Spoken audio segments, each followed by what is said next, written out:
Hey, how's it going?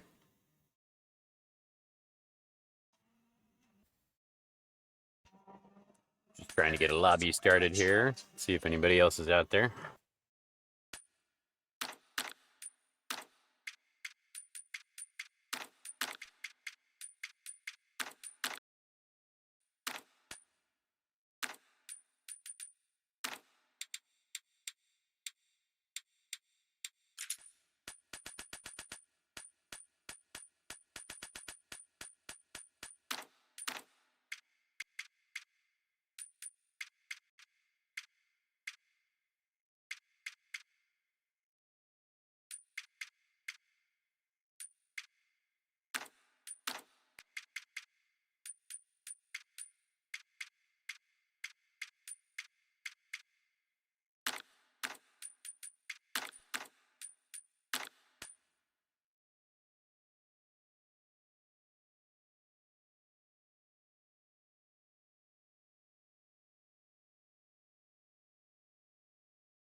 All right. Looks like Freitas just DNF'd his club, so he'll be joining us in a moment.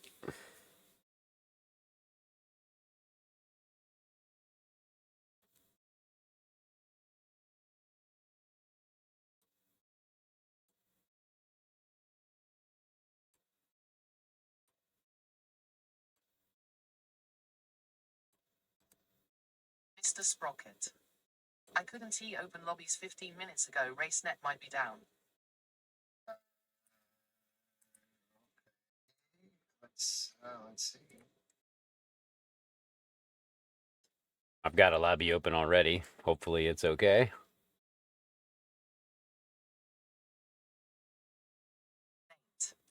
Lobby open.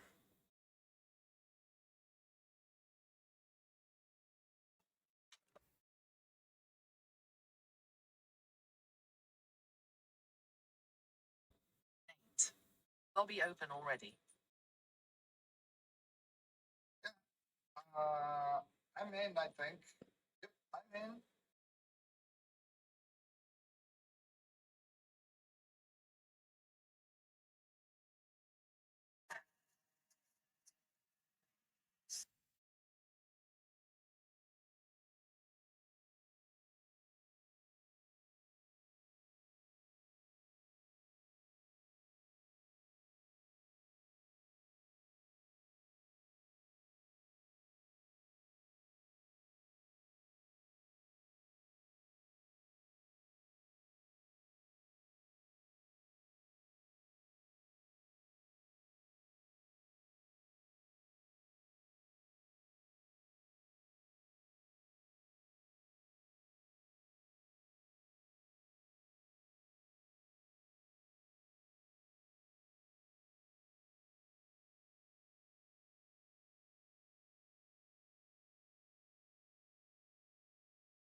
Hello?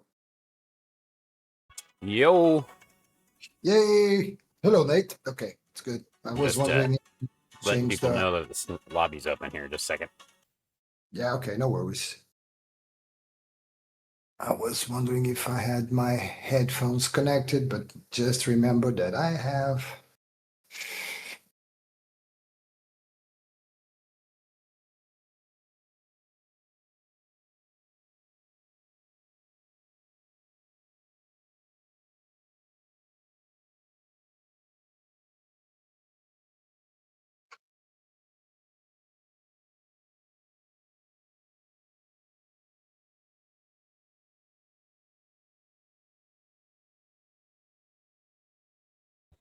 All right.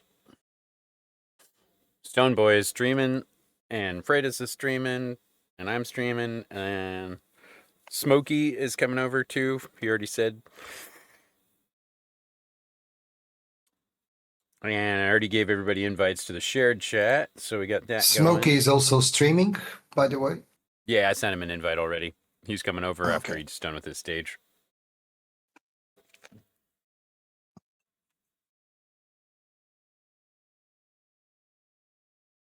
Well, let's get started, eh? You ready, Freitas? Yep. Let's go.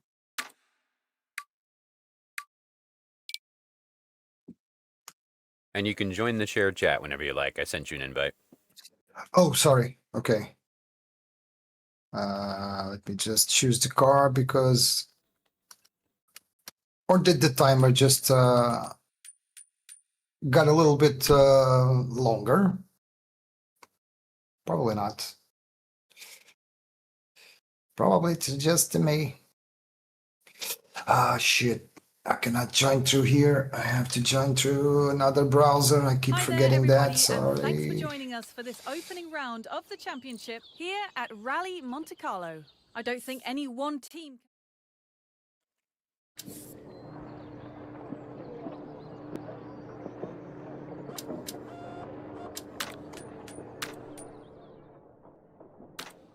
Okay. Now I think it's okay. I'm starting with Monte Carlo since I guess we're supposed to be getting Monte Carlo on ACR. I really hope they do that, and if not, at the end of this month, which is probably in 2 days from now, at least the beginning of the next one. Yeah, some folks were telling me that it might have been out yesterday, but I didn't see it. No, it's not out. It's not out.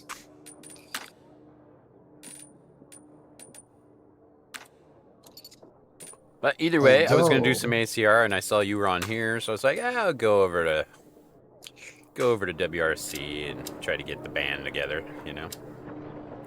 Yeah, I was also thinking about doing ACR again, but then I thought, okay, it's not out the new stuff. I'm still struggling to get all the gold medals. Probably I will get upset. No, let's do something different.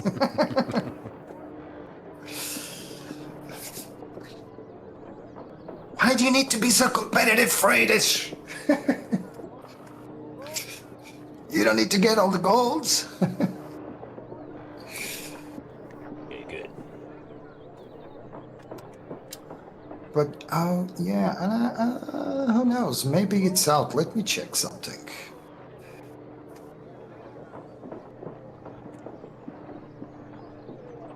Right on. All right, Gain.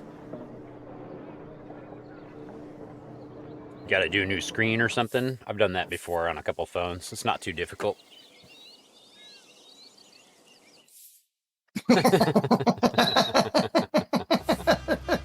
That's always a risk. Well, if it was me, probably I would, you know, break it completely. Or not. I've done it 3 times. Oh, connector. Okay, that'll be hard to weld or solder a new one in. That'll be a little difficult.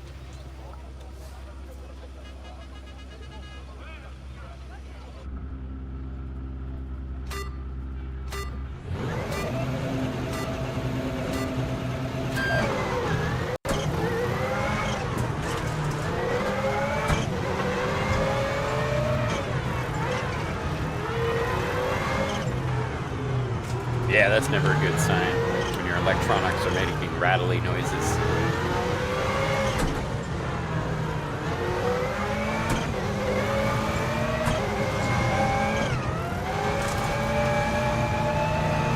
Probably what I'm gonna say is that this doesn't apply to everybody, but in my case, when something happens to the phone, I just prefer to buy a new one because I don't have a high-end phone.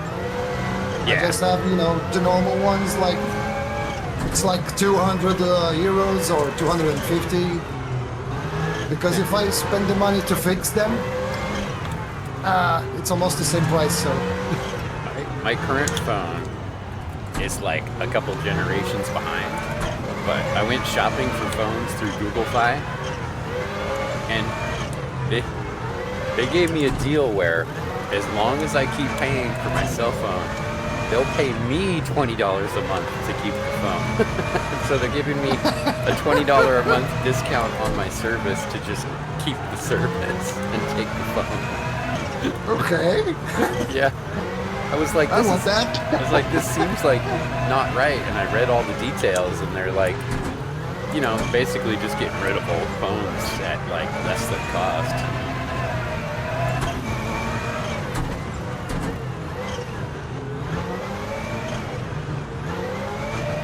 So back in the like 5 years, I think, or more, maybe. Here in Portugal, if you bought a cell phone from your provider, you will get stuck with them for at least 5 years. Oh yeah, contracts. So, baby. Oh no. yeah. So, thankfully, the European Union stopped with that. So now you can buy it from them, and it's the same price as it is everywhere else. So, and they will not give you anything so in return. Yeah, the reason I went to Google Fi in the first place is it's month to month, and you can really just shut it off for a month if you want to, and they're not gonna like come get the phone. You just turn it on and off when you're using it. So no contracts. That's what I was really happy about. Same thing with my internet service too. No contracts. But I don't know. I don't want to sign a 2-year contract just to get a free iPhone, you know? Like, I'd rather have an old phone and just pay a small amount. Because I don't really spend that much time on my phone. Like, I know it's like super entertaining. Like, everybody's got apps and stuff, but I can't stand looking at the stupid things. They're too small. The screens are flickery, you know? Like, I'd rather work on my desktop. Like the full-size PC screen, you know?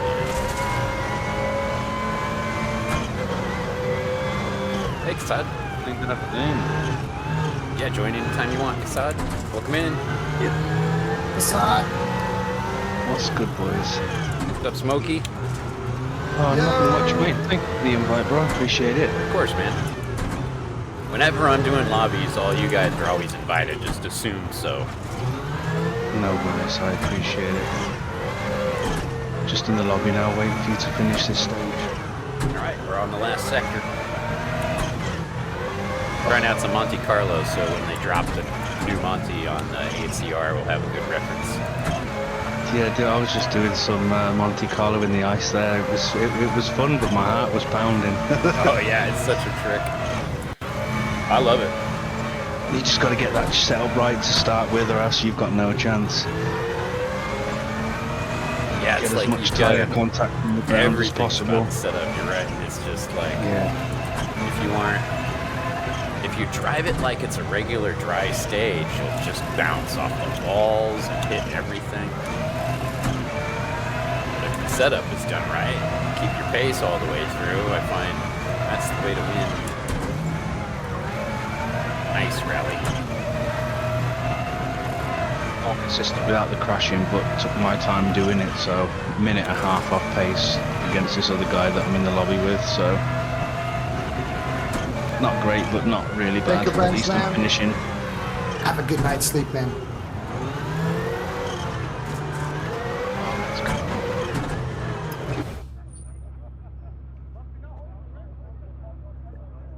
Yeah, and Smokey, whenever you like, there is a chat share invite for you. That's Already the first joined it, stage brother. done, and this Alright, pairing cool. have achieved a great I was on head it like a start car in this bonnet, mate. competition. I saw it on my notifications. Thank you. He's already in. All right. So, and going back to the phone thing, so our provider, he made us a great deal because we have 4 phones. So my wife, my kids, and myself. So I have no limit phone calls, no limit internet, no limit on messages. So for the same price, which is wonderful. Yeah, So, that's nice. I guess they did that because we are clients of them for a very long time. Yeah, that's how they say it, but that's how they all are now. Probably. They're like, we did you a favor, just like everybody else. Probably. I don't know. I've never asked the other people that I know that have the same provider, so I don't know. But yeah, as long But as you're getting you're the probably right. price that you're okay with, you know. Exactly, yeah.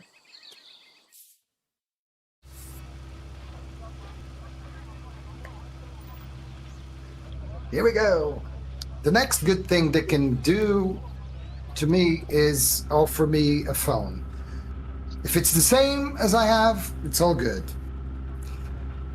Like I said, I have a $230 or $250 or euros phone, so it's all good. Yeah, that's about what I don't mine need would have been. nothing too fancy. Yeah, mine's just like a, what is it? I don't know. Some Android. It's good. It's got a 4K screen. Not the fanciest phone, but that's okay.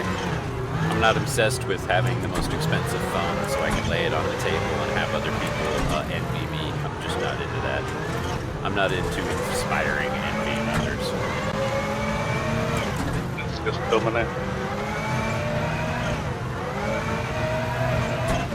I remember when we were young, our friends were like, I got the Xbox, and I got the PlayStation, and I got the Nintendo, and everybody was like, oh, that's so cool. And then we'd go over to that guy's house and play, and it wasn't, I got the Xbox, and you don't get to touch it. You know? It wasn't this. You make it sound like, you know, like you were 10 years old, man. Yeah.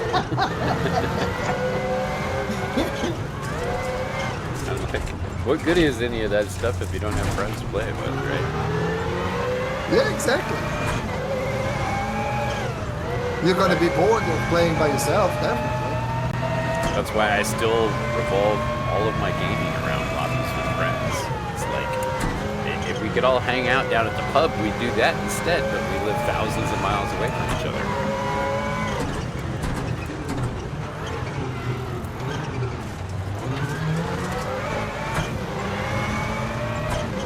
What I'd like to see is internet pubs, where you can jump on a sim rig with your friends who are on the other side of the planet, but you and your buddies have a bartender, stuff like that, right? And since that doesn't exist, I'm just going to start doing it here. I'm going to have a bunch of friends over, we're going to join lobbies, take turns driving, have a little party on the weekend. Sounds awesome. Like, hopefully it's popular enough where, you know, one of my buddies is like, I'd like to have a sim rig, but I don't have a place to have it. And be like, just build it over here. Leave it at my house, you know, and we'll play on the weekends, right?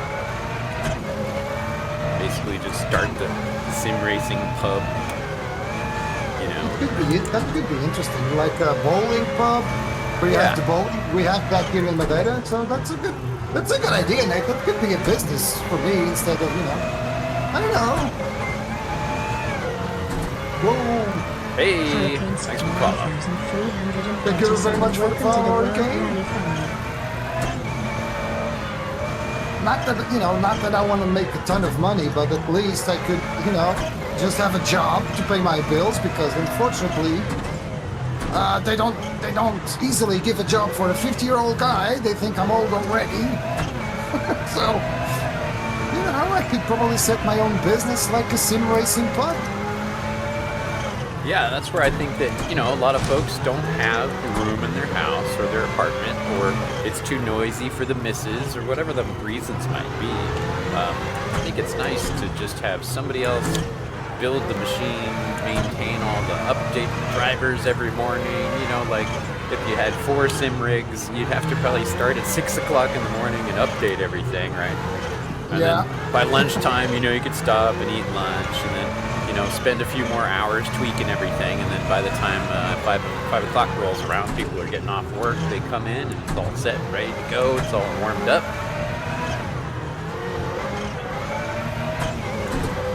That is, I've talked about it before, but, you know, my dream business plan is to build that racetrack, race with people during the day, and then at night, we ride around in the sim rig, have a few drinks, have a laugh, have some food, maybe a live band or a DJ or something like that, some kind of side entertainment, and, you know, call it a night after that. It's a very good idea. Now you gave me something to think about. I guess it can be done here. I do remember that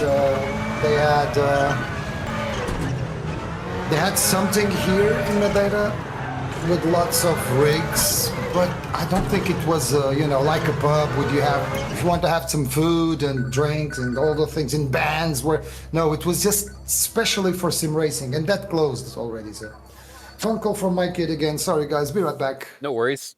A tough rally for all involved. As this car crosses the line, we'll go now to see where they've placed in the grand scheme of the event. Yeah. We'll wait a minute for Freitas to finish his phone call before he click next here. Because they're going to change locations. Don't want him to miss the car selection. My buddy of mine sent me a note saying that there is going to be a sim racing pub here in Portland. But it's nothing but iRacing. Like, what? like you, okay, so in my model, you've got, you know, one night of the week is track racing, another one is trucking, another one is rally, you know, like you would change up the theme every night, right? Yeah, right.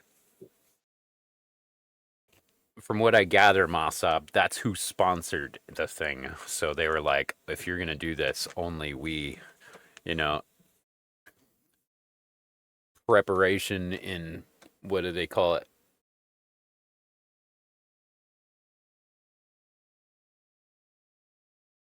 Yeah, Kassad and Mossop, you guys both see what, you know, what I see about it, how it's just really stupid. Like you wouldn't want to just... You can't like rent the sim rig on somebody else's software. It's all there in the notes. Like when you open a game and you look at the end user license agreement, you know, you can't rent somebody else's software, right? But you can give it away for free.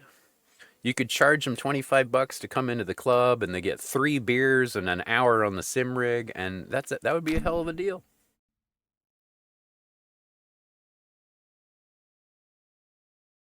Yeah, 3 beers and an hour on the sim rig for $25. It wouldn't be that bad. Wouldn't be that bad. So what I'm going to do is just prototype this thing. You know how like caterers are, sometimes they turn into popular chefs and they start a restaurant? But first they start with catering. So they just do like pop-up events, right? And then, you know, sometimes they go from catering to a food truck and then eventually to a real restaurant. But sometimes they're just popular as a caterer or as a food truck, and they just like start selling their sauces, and people order their sauces online. You know, there's all these little subdivisions of that type of company.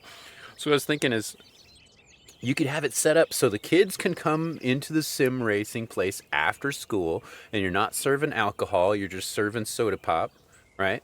And there's a safe place for the kids to hang out where they're not doing drugs and gang banging, right? So the parents have a place their kids can go hang out. We used to have internet cafes back in the 90s. Hey, what's up, Stoneboy?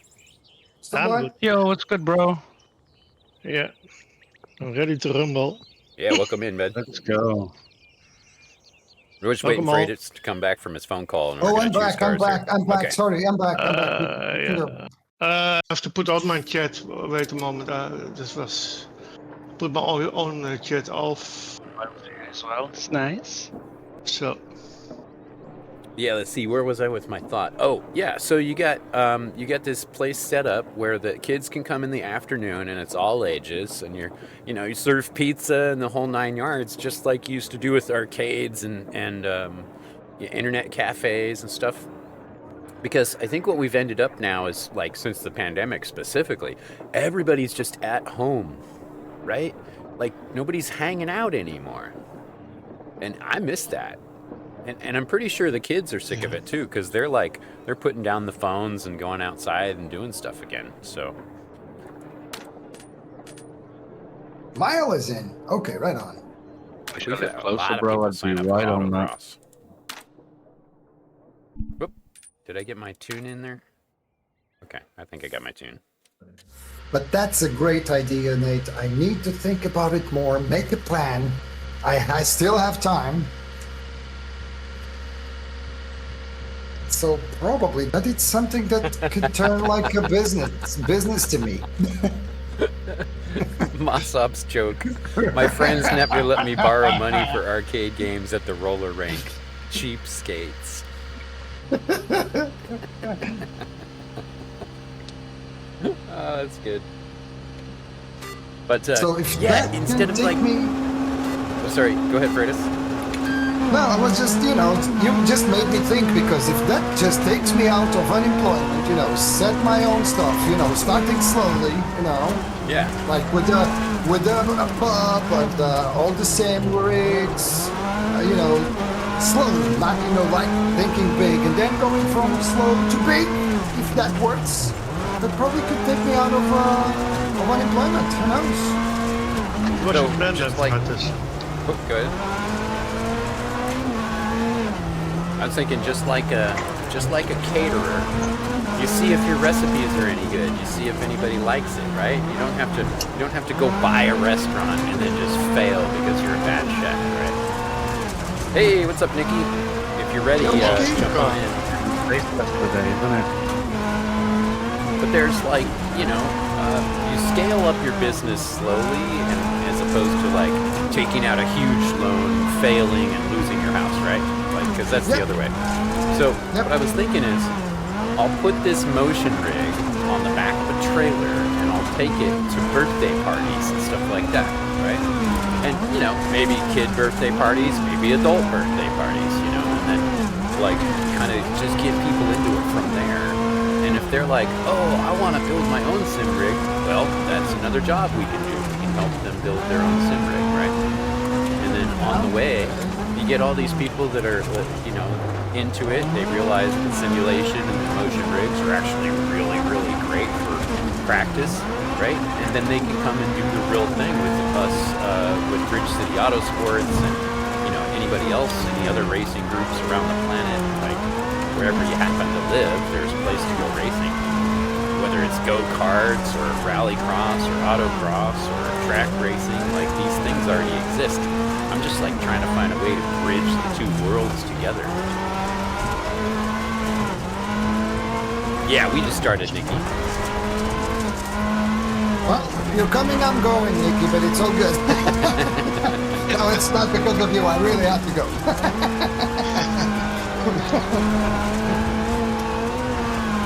So what I was thinking is I'll put the race car and the sim rig on the trailer, and I'll go to different events, like I'm already going to be doing, right? So I'll bring the sim rig stuff. I'll leave some adult in charge of the sim rig stuff. And while the adults are on track, the kids can be messing with the sim rig. With adult supervision, obviously, because of the motion. But then there's, we get that point where they're like 14, 15, 16 years old, they get their driver's permit, driver's license, and then they can start racing with mom and dad too, right?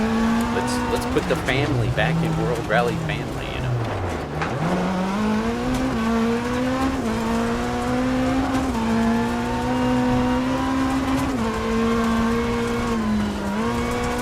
Gotta be 30 mile an hour is scary in this car.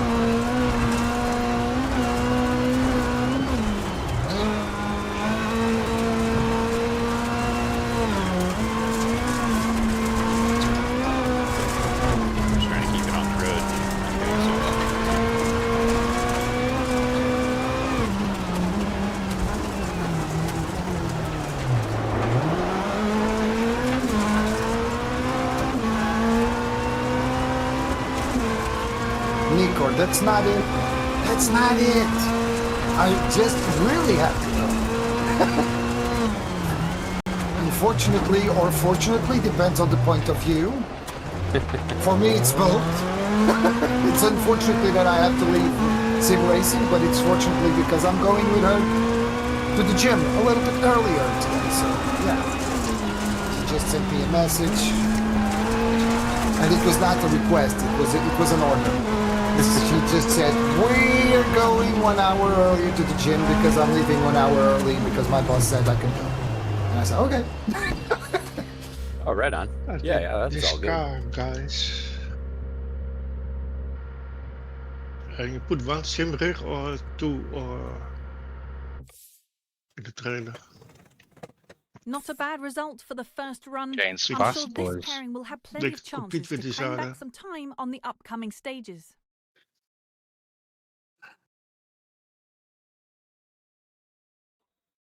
You're looking good, your stream, Fridays. How come? Because finally, I have very good internet at my house. Finally, I have That's oh shit, cable. It's what the name is that? Jesus, I forgot. Shit. Please, do you guys remember what I said? Fiber optic? Like fiber optic. That's it. Exactly. Oh, nice. Finally, they put fiber optic at my house. That guy. You have It's copper great for you. cables up until then, did you?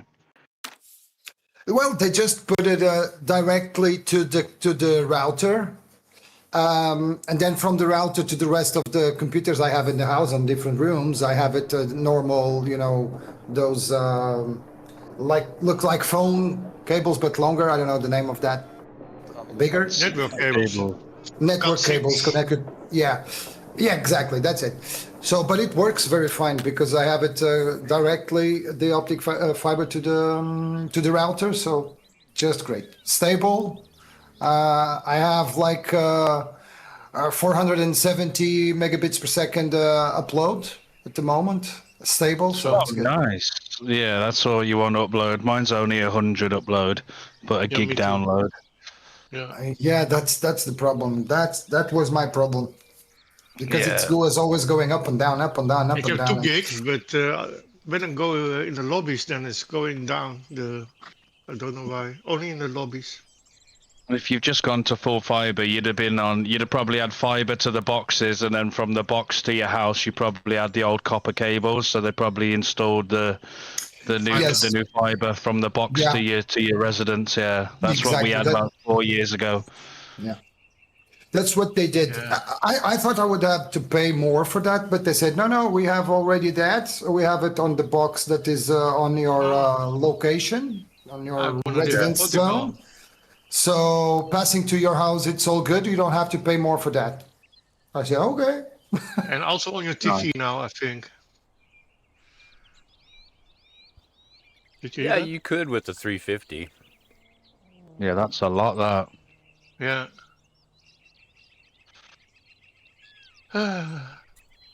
Oh, well, they changed the regulations and made it easier for more people to be in the WRC, something they should have done a long time ago and stopped trying to make it a rich boys club like Formula. So finally, they got shit figured out.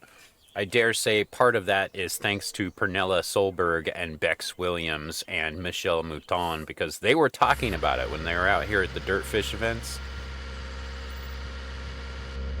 They were talking just like us. They're like, rally used to be for everybody. Rally used to be for anybody to take a car and go have some fun, and they want to put it back to that. I Good was luck. like, yes. Yeah. Good luck. And we already have Lancia in the WRC2s. So probably they will go back to the WRC1s when the regulation changes. I hope Because I think so. that's going to only happen in 2 years from now, right? Yeah, 27. Not sure. Yep, Yeah, okay. season 27. So hopefully we are going to have new brands, new teams. I mean, just all the same conversations that we always have on it, where they go, it's not like they used to be, where they're all different cars and they're all really unique and special, and the teams had to be good at working on them. started turning them all into the same car, that's when it got really boring. Like, they're fast, but that's not all of it. Like, we like seeing those different cars, like in Group B and Group A in the 2000s and stuff, like all the different types of vehicles. You got the Subaru with a flat motor, you know, some cars are mid-engine, some are rear, some are front. They over-regulate it. Just like over-regulation in any other sport, it always ruins the fun.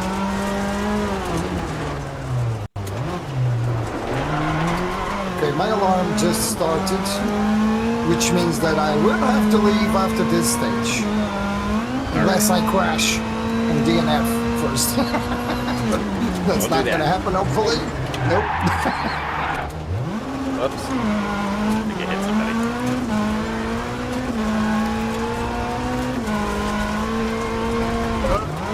Okay, that was a good one.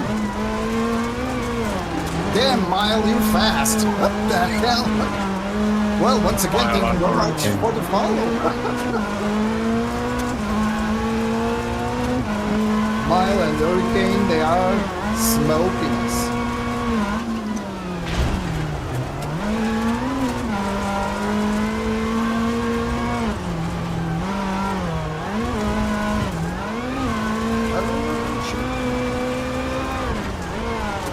Oh, worldwide God.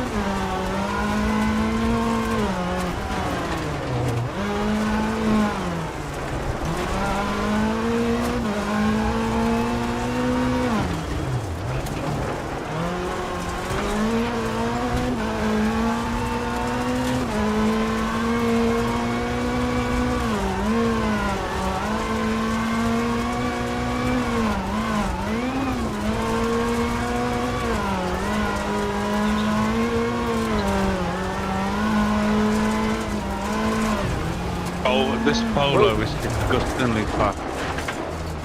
Doesn't make any sense. I love this one. I can hit nearly 90 mile an hour in third gear and it's insane. Which car is that? The polo. Yeah. Alright, guys, I really have to go. Otherwise, I will get shot in the head by my wife, and I don't want that. So, Good luck, Freddy. Yeah. Have fun, man. Smokey Doggy, Stowboy, everybody else in chat, thank you very much for See you another being time. here. Have fun. Yeah, take care, GG's, guys. bro. Enjoy See you the gym. tomorrow. Thank you, sir. GG. Bye. Thank you for enjoying. Thank you. Catch you later, all. Bye. Later, buddy. Yeah. Alright, let's find another person to lurk at. Oh, Buzz is on. We could lurk on Buzz. Yeah, Buzz is doing some formula. Yeah. Formula. Yeah, also like to do. Did you try also Formula 1? Oh, you got me that time, Mr. Rain. Quite a bit. I had a big penalty there. Ran into some photographers or something. Oh no. You want to be on the picture? Yeah. Well, it was like I was going down the straight stretch on the tarmac and I braked too late and I went backwards into the photographer. Oh no. Excuse me. I also have a real life that you hit people on the rally stations. Oh, I gotta go with the Polo again. That's a dirty car. Yeah, take a Polo too.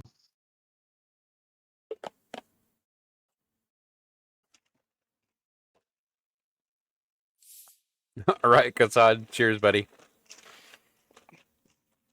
We still play every Sunday, bro. What an Come hang out. atmosphere here as you join us for the third round of this championship here Thank you at for right Tech this. Rally Latvia. Well, if we look at the forecast, the drivers will need to draw on their full reserves of adaptability for this event, as it looks like the weather conditions will be changing quite a bit throughout this rally.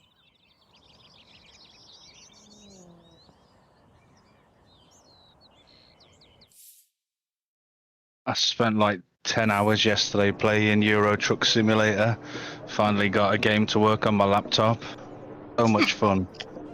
Yeah, it's fun. Really fun. It's now in discount, I thought, on Steam, Truck Simulator. Yeah, I'm waiting to wait for American Truck Simulator to go on offer again as well, because yeah. Hitman Sheep plays it and he wants to do a convoy with me. So I said I'd pick it up next month if it's on offer. Here's Kassad. I think I paid like £4 for Euro Truck Simulator. So cheap. Yeah. We might be It's doing really Saturday nice. sessions too a lot of the times, Kassad. So if you're around on Saturday, look for us. Later, brother. I swear I picked the Polo and I'm in the Citroen. What is that about? Well, I don't know. Guess we should ask How? Codemasters. That doesn't make any sense. Well, this is going to be interesting. Sometimes the choice doesn't take and it just defaults you to the first car. It happens sometimes. Yeah, not nice. Used to do that on Dirt Rally 2.0 on lobbies as well. Just sometimes it just ran out of bandwidth. Like, I think the sooner you choose, the better.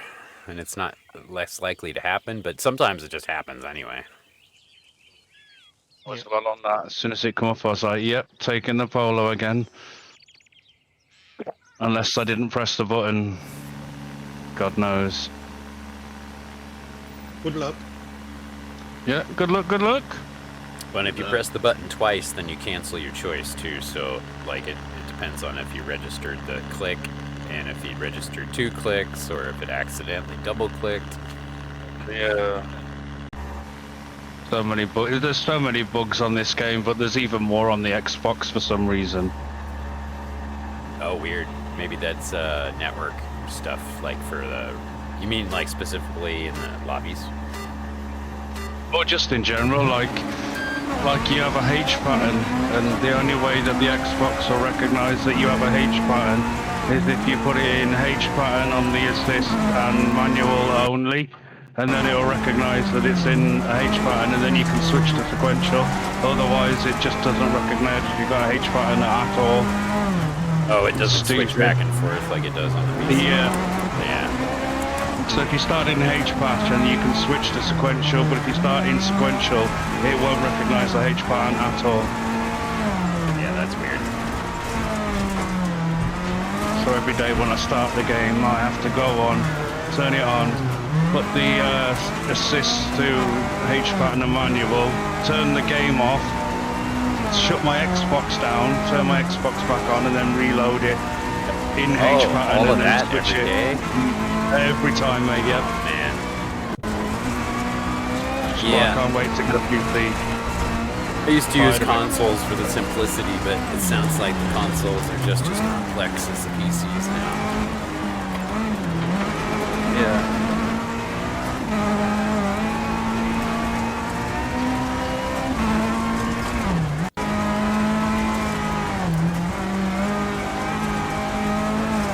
What I like about PC is if they come out with an update on some software and it's not working, you can roll back to the previous one. No such control on consoles. No. And then you've got to wait 3 weeks for them to bring out a hotfix for it. Yeah. The thing with console is when they with Xbox, I'm pretty sure they have to pay every time they want to do an update. That's right. So they do as little as possible and as much as massive and not often instead of little and often. Yeah. They make sure it all works on PC and then they port it over to console when they know there's no bugs.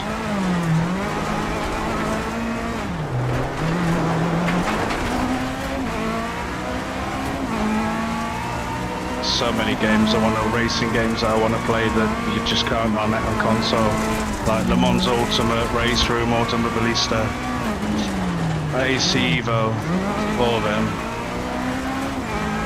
Yeah, a lot of this stuff is always testing on PC. That's ultimately why I switched to PC, is just get into the game sooner, you know, maybe early access, you know, and then, well, now you're on the opposite end of the scale. You gotta listen to people complaining about early access all the time.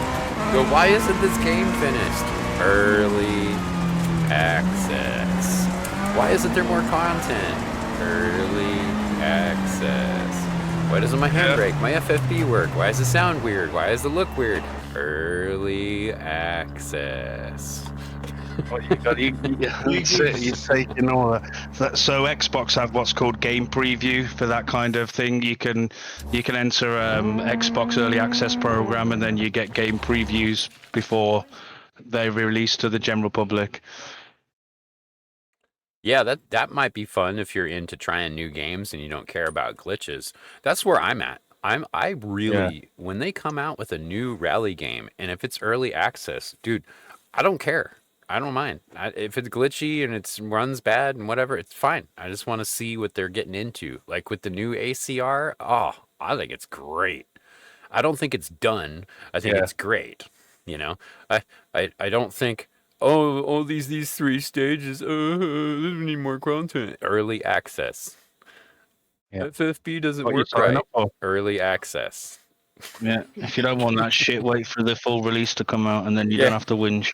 Exactly. Just wait. Unless it's constructive criticism. Yeah. To make it a better experience. I was looking at a write-up on Overtake GG about the new Monte Carlo stuff coming out. And there was 3 pages of people saying, they should add this, they should add that. I wish they do that. My handbrake doesn't work. FFB doesn't work. And I put a message up there that was like, this is an article on a website that's not designing the game. Why don't you go to the AC Discord and put your constructive criticism somewhere where it matters? Yeah. Instead of just complaining on the internet for entertainment. Hey, Forrest. Hi and bye. GG's all. Meh.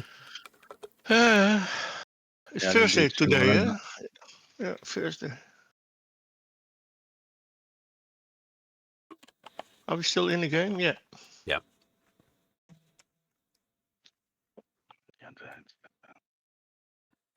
But, I mean, later, Forrest, but like, early access doesn't mean you're special.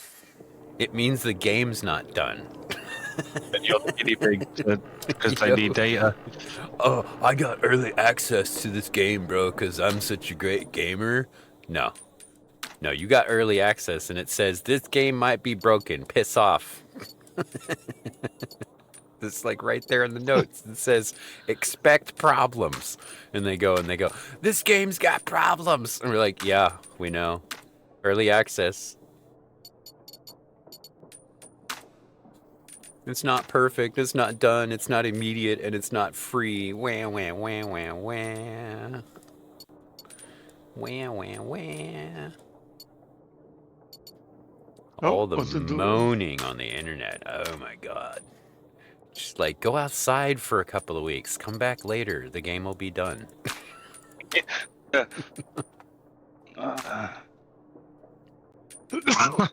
Sorry. We got that in. We're good.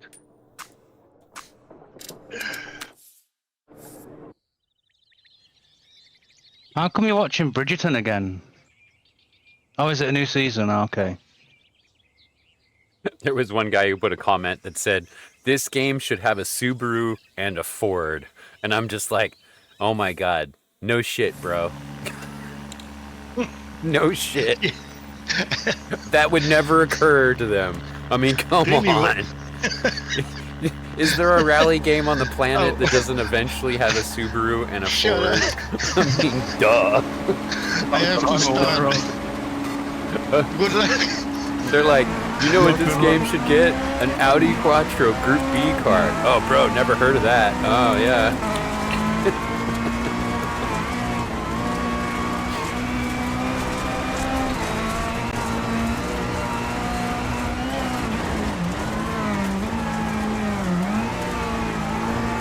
The brakes on this Citroen are pretty good.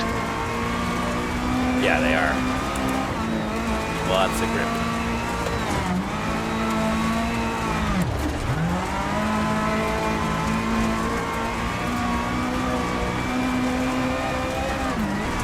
Oh.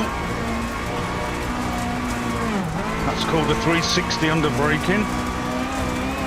I think what's a really good sign on ACR is it might not have a bunch of stages already, but what you'll see in the tuning is something that doesn't exist on any of these games. You can change the size of your brakes. You can change the brake pad, like the soft, medium, hard brake pads. You can change how many pots your calipers have. Like, bro, it seems to me that they probably understand more about rally than Codemasters did. Or maybe this is the game that brings it to esports, like everything else nowadays. Well, I mean, esports is always pandering to like make it easy for everybody to drive, so we can sell it and we can make it a TV show, basically. But yeah, I mean, if you want to talk about like simulation racing, it's much closer to that. They get to the point where somebody can put the wrong suspension on and they can put the wrong brakes on.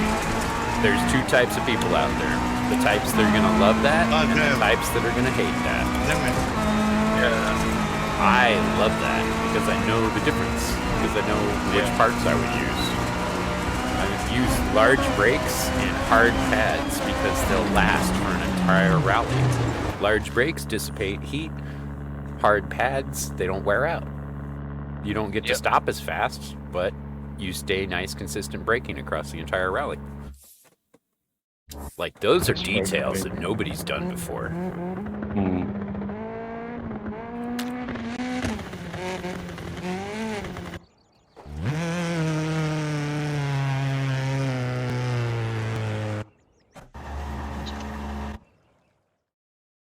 Like, there's people going, oh, there's no adjustment for dampers. I'm like, those cars didn't have dampers. Like the 60s Fiats and stuff, they don't have dampers. Why would there be an adjustment for dampers? It's like dampers were not even available till the 70s. Oh, the 70s was it? No. Yeah, and even then, that was new shit. That was for people with a lot of money. It was all springs and leaf springs and... Yeah. Dampers are a 90s thing. I think a lot of people forget that. Like, they were being developed in the 70s, they were more prevalent in the 80s, and they were common in the 90s. I was watching a video on YouTube actually yesterday, Daily Driven Exotics, and there was this guy there, old man, and he had the if you watch yesterday's one, they're in Texas looking at this guy's collection, and he's going on about how he has the first of certain things, like he's got the Ferrari 288 GTO, and he's got chassis 1 with engine 3, and then he's got a Porsche that's a chassis number 1, an old school, and this is why I said about it, talking about dampers, the first ever prototype dampers on the Porsche, and he has the original prototype set on that chassis 1. Yeah, and it's in the 60s, right? Yeah, I think it was 60s, early 70s. Yeah, and that's Porsche. That's like the company that does that. You know? Yeah. Like, it was even really to this day, they've got a hybrid turbo on their new GT3 RS. You know that? Yeah, I saw that. Yeah, for 2027. Yeah, and a hybrid transmission. Like, there's a little electric motor hooked up to the transmission. Like, that's wow. That's, I mean, not only is it great for, like, what do they call it? Valet mode, right? You just drive around the parking lot on metal or on electric battery. But then it also it reduces piston blow by, which is you know how it burns more oil, right? It reduces all that piston blow by adding a little extra torque at the bottom end of the motor every time you shift gears. So it's like a little mechanical assistance every time you want to start into a new gear. Beautiful. Oh no, I just put some stuff in, man. I mean, you drive as fast as you want. If you crash the car, man, you sign the waiver. Yeah.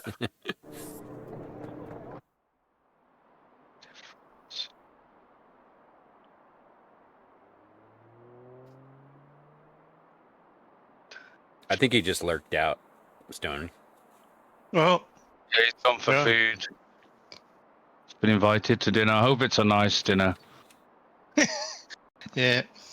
German dinner. Lot of potatoes. Let's see.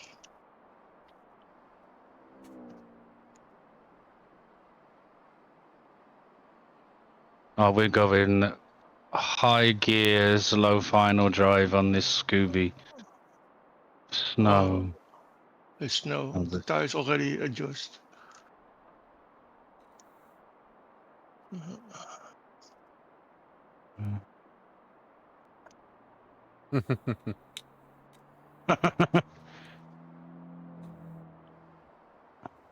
He found the hacks. Yeah. Yeah.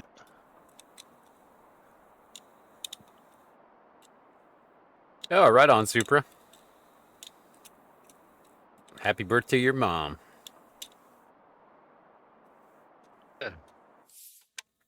Happy birthday. Hello, Mauro. 7 miles in the snow. I'll pick the Scooby as well. Scooby-Doo. Yeah, normally I pick the Escort, but fancy the change. Okay, Scooby-Doo all. All right, here we go. Good luck, good luck. Oh, Somebody left wanna the put it in session. gear. they like saw the snow and they're like, I'm out of here. And it's my favorite surface to drive on. Oh, I love the snow. I love it. I think the only surface I don't really like is dry tarmac. Oh, man. I just don't like tarmac in general. Coming from track racing.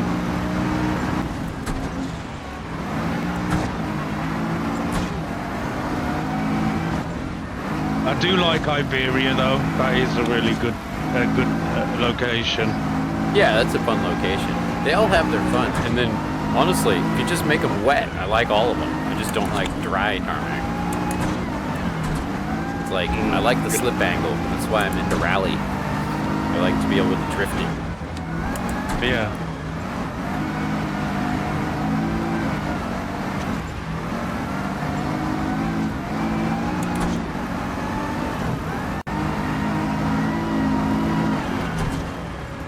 Oh no! Oh, I spun out on that 3 left again.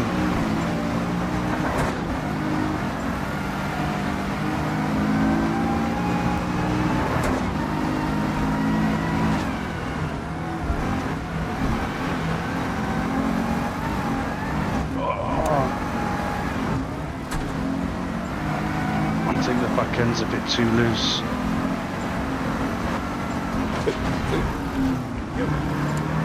Ho. Keep it on the road. On a snowy road. Snow driver.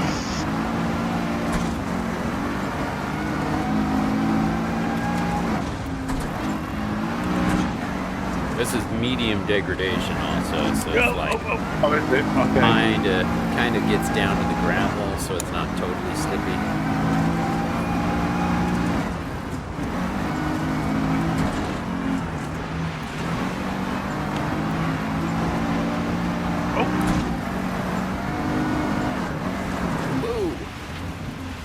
If you do snow on maximum degradation, there's like Really nice ruts. stage. It's on hardcore damage, you should slap it on max deg as well. I usually do max Proper deg, hardcore lobby. and when I do max deg and hardcore damage, people tend to not race. So I like the challenge. yeah, I just started doing it like where the challenge is in the clubs, because people that are joining random lobbies, they're not really looking for the challenge. They want to drive four-wheel drive cars on easy stages. It's just very typical. Which is what you should. If they've joined, they join. But obviously, when we do lobbies, we're doing it because the community wants to do it. You know, not randoms. As long as we've got, you know, us guys in there that want to do it. Anybody else, you know, it's their prerogative to join then, right? Oh yeah, I'm fine with that. But a lot of what I do here is just trying to cultivate more people joining rally racing in general. Because it's like this still exists, this mental block where people that do the real thing think that we just press reset every time we crash. And then there are those of us that are such hardcore rally enthusiasts that we don't ever press reset. Like, I don't even do time trials.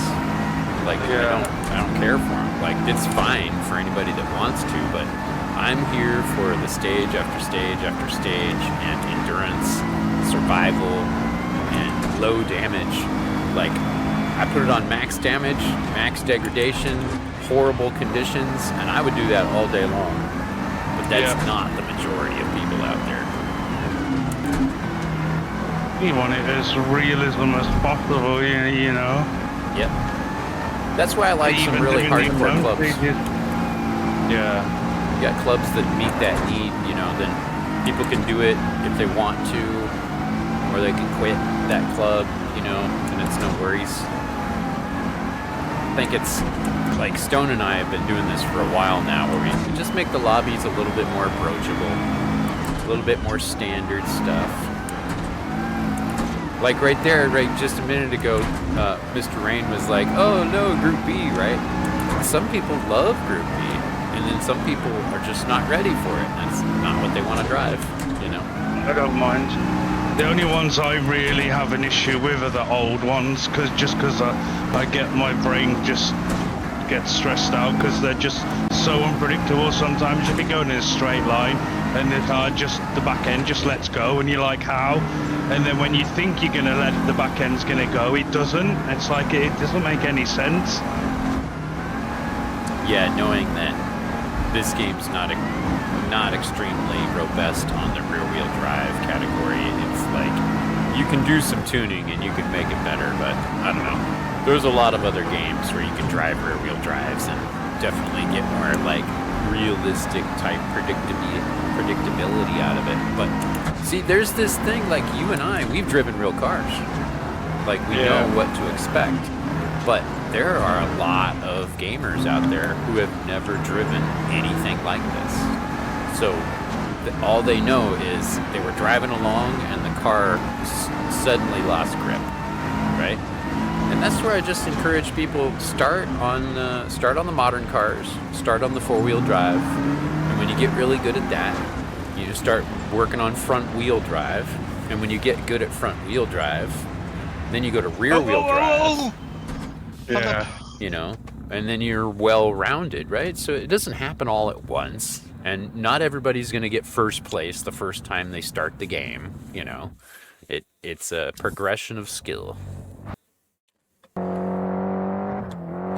I think it's better to make it approachable for new people instead of just hardcore for all us old guy enthusiasts, you know.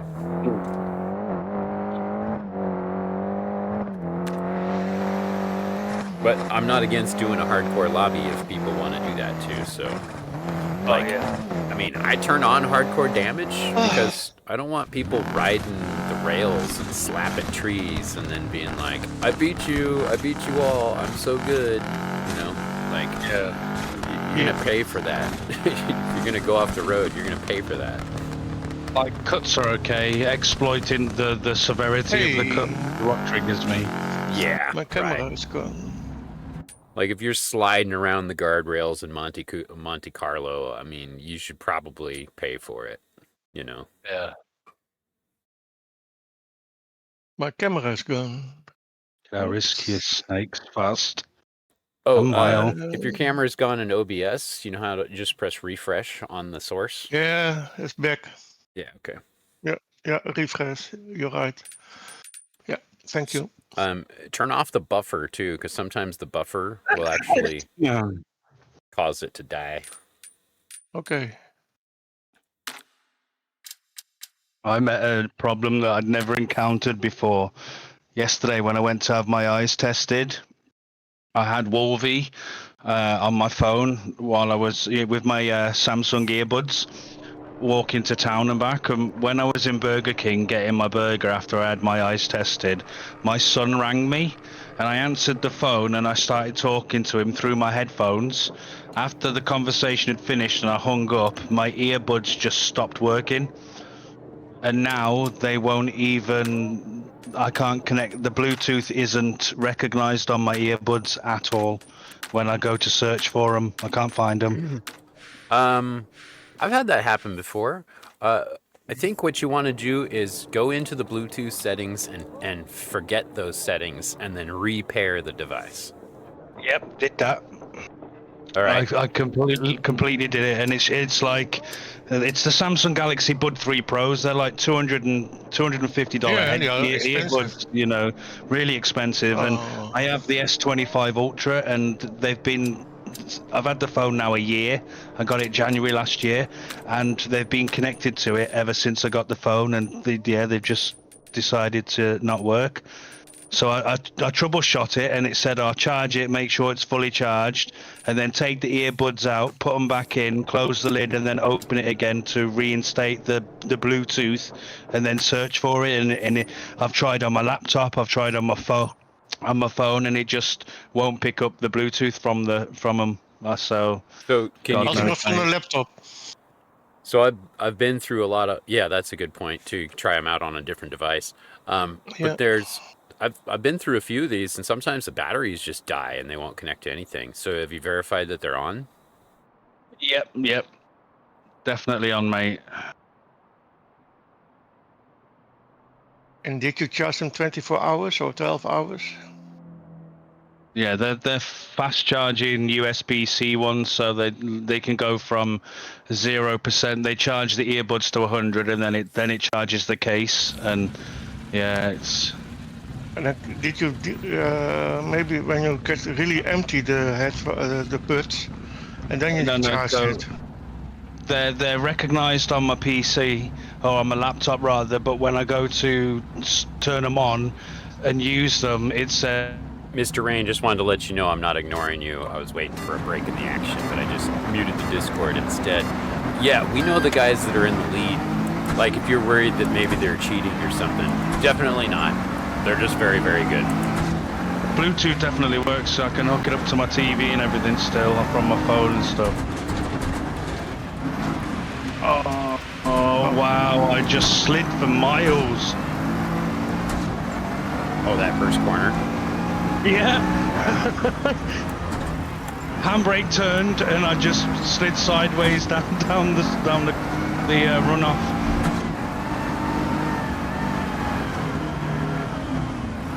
I think this is the first time I've driven a H-pattern car in the snow, so it's getting the braking with the heel and toe right as well. Yep. And don't turn until you're done braking here in the snow as well.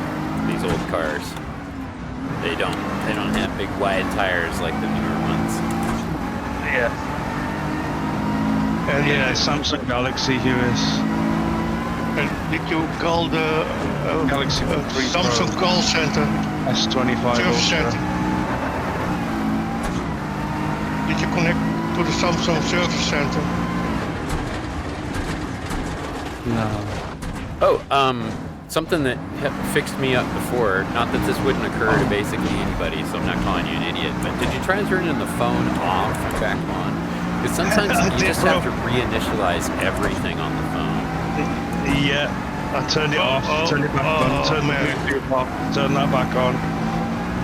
And everything else connects, it finds the Bluetooth, finds the TV and my door's TV in the next room. Alright. It sounds like the Bluetooth app on the phone died.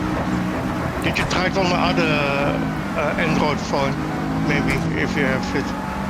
Yeah, I get my son or my wife, because they both have Samsungs as well, to see if they can find them. Not. They didn't find it either. You haven't done it yet, or it was successful? No, I'll try it. I'll get my wife to see, because she has Galaxy Bud 3 Pros as well, so I get her to disconnect hers and sync mine up. Think with her. You have to find out if it is the buds or it is the device. Yeah, right.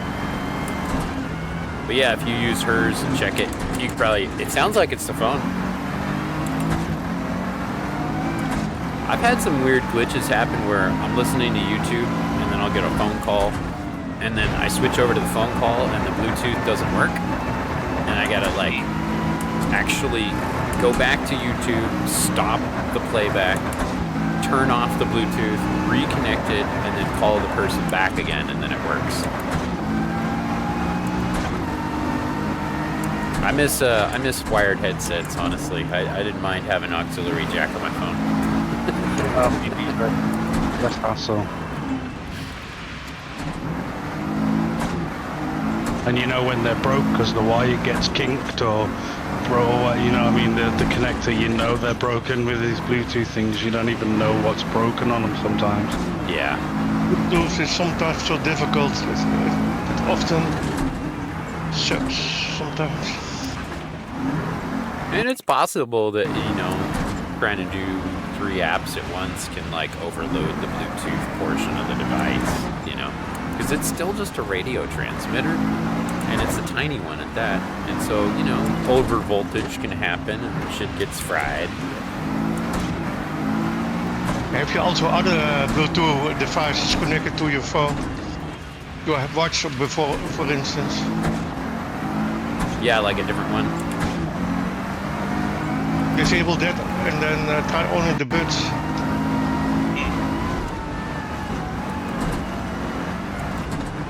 He's gone. Yeah, he was, yeah. Oh, what a barrel roll that was. My roof didn't even touch the floor. In professional audio engineering, we do not use Bluetooth. That should tell everybody everything needing to know about the reliability of Bluetooth.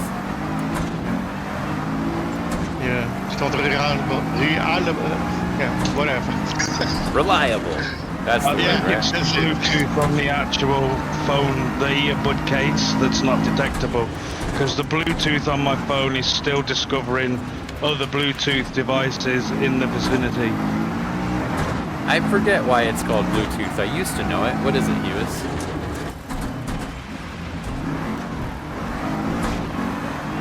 There was a man, he had Bluetooth. No. When he said that, then, does you know why it's called Bluetooth? My mind instantly went to Hotel Transylvania when he says, you know about Bluetooth? He says, I have a friend, Bluetooth. Bluetooth, come here. And a Bluetooth comes over. It's so funny. That's so good. Yeah. Yeah, that's a good man. Yeah. What's up, Soul Walker? Oh, my car is mangled. I've crashed so many times. Did you hear the sound of this turbo? Oh!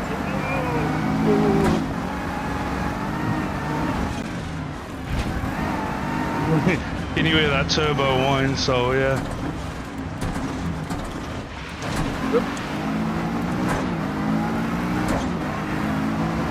I have wireless headphones right now, but I use standard Wi-Fi instead of a Bluetooth connection. And they're just these little Wi-Fi headphone extensions. There's nothing special about them. You just sync one end to the other, and you don't have to have a program. You don't have to have anything. I've even used them to run wireless microphones out at the racetrack. They work really well. They're only like $45 for the transmitter and receiver, and you can plug them in, and they'll, you know, stay running, or they got batteries built in them. My son's 17th birthday yesterday, and he wanted a new pair of over-the-ear headphones, noise-cancelling ones. And he showed me some JBL ones. Should have been like £200, and I got them for like £65 off Amazon. I'll be here on Sunday. So I got these ones that are just like, basically, they fit in the palm of your hand. You plug your wired headphones into them.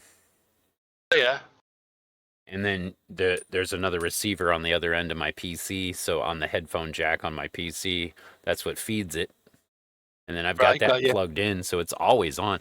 I can walk up 3 flights of stairs and still hear with these things. So, like, Wow. it's way better than using Bluetooth. Yeah. For gaming, I've just got a set of Astro A50 wireless headset. But when I get a PC, I'm going to be getting a wired set. Can't be asked for all this charging and that. Stupid. Yeah, that's the part that bugs me. It's because I have so much free time. I spend a lot of it gaming. So, like, the headsets are good for, like, 5 to 6 hours, maybe 7, depending on what setting you've got them on. And they die before I've finished gaming, because sometimes I'll game for, like, 16 hours in one day if I can't sleep. Yeah, that's why I like looking for sets where basically I've got a couple of pairs of these and you can resync them in just a second. Like, so if this receiver dies and it needs to charge, first of all, it can charge while I'm sitting here. So I just plug in this little I have like an extra long USB-C cable, so I can sit at my desk, and if I get up, it just pulls out automatically. If I forget about it, it just pulls right out, so that's no problem. But it's funny, the receiver on this silly little thing, like all these headsets, all these gaming things, all this gamer headset stuff, I've been there, done that. I've been there, done all of that. This little $45 wireless headphone extension, I have tons of them now. They're so reliable because there's nothing to it. There's no software. There's no encryption. I mean, somebody could hijack my wireless signal for my PC, but oh no, they're gonna hear my video game. So, but there's no software to hack, so you couldn't hack into my computer with it. I mean, it's really just a wireless headset. The final round of this championship. It's no named after the software. king. European rally. Bluetooth is Tough, named after the king, unpredictable 10th century conditions look to be on the Viking cards for Harald this event, Bluetooth. with crews relying Yeah, on he Almost was just sons. saying that too. adaptability Yep. as they are on choosing the right United Denmark and Norway. United Denmark and Norway. Gotcha. Awesome. Yeah. Okay. This tune, I don't like. Well, it's not that I don't like. My brain doesn't like Group B on tarmac. It's just too quick. Hi, mate. Hey. Oh, my daughter's boyfriend just come up to see me. I need to reset my laptop today because I don't know what's running on it, but it's lagging a bit. What car are you driving? Finally bought your washing up. I got the RS200. All right. Your engine's in the back, so if you want to increase the braking, make sure you don't put the brakes too far to the front. But you want to get that level of, like, you got mid-engine, you want to be about 60% on the brake bias. It'll definitely help a lot. And then in these old-ass cars, stop in a straight line and use engine braking. Oh, yeah, definitely. It's great with H pattern. You just slam it down. Bit of clutch if you need it. My first car, the braking was so bad, I learned how to engine brake accidentally. I didn't even realize how much I was depending on it. And the first time I went and repaired all of my brakes and everything, I was like, oh, wow. It was like I had about 10% braking and didn't even realize it. I was engine braking everywhere I went. It's so crazy how much of a difference it can make. So what I do for driving in the snow in real life too is I barely touch the brakes. I just use engine braking all the time. Yeah. My issue is I wait too late to start doing it, and then I've got to overcompensate. And then I don't have time then to readjust the steering angle or the line that I've approached because I've missed the line coming in, and then I end up going wide coming out then. I know what I do wrong, it's just I constantly do it. Well, recognition is the first sign, or there's the first step to change, but then if you stop there, I mean, it's your fault. Yeah. But you guys know Jacob, and you know Jacob's been doing rally for 20 years, right? Hey, how's it going, Nikki? Jacob says there's no such thing as understeer, only braking too late. Yeah. And he's serious. He's not joking when he says that. 160. Understeer means you broke late. Yeah, that I did just.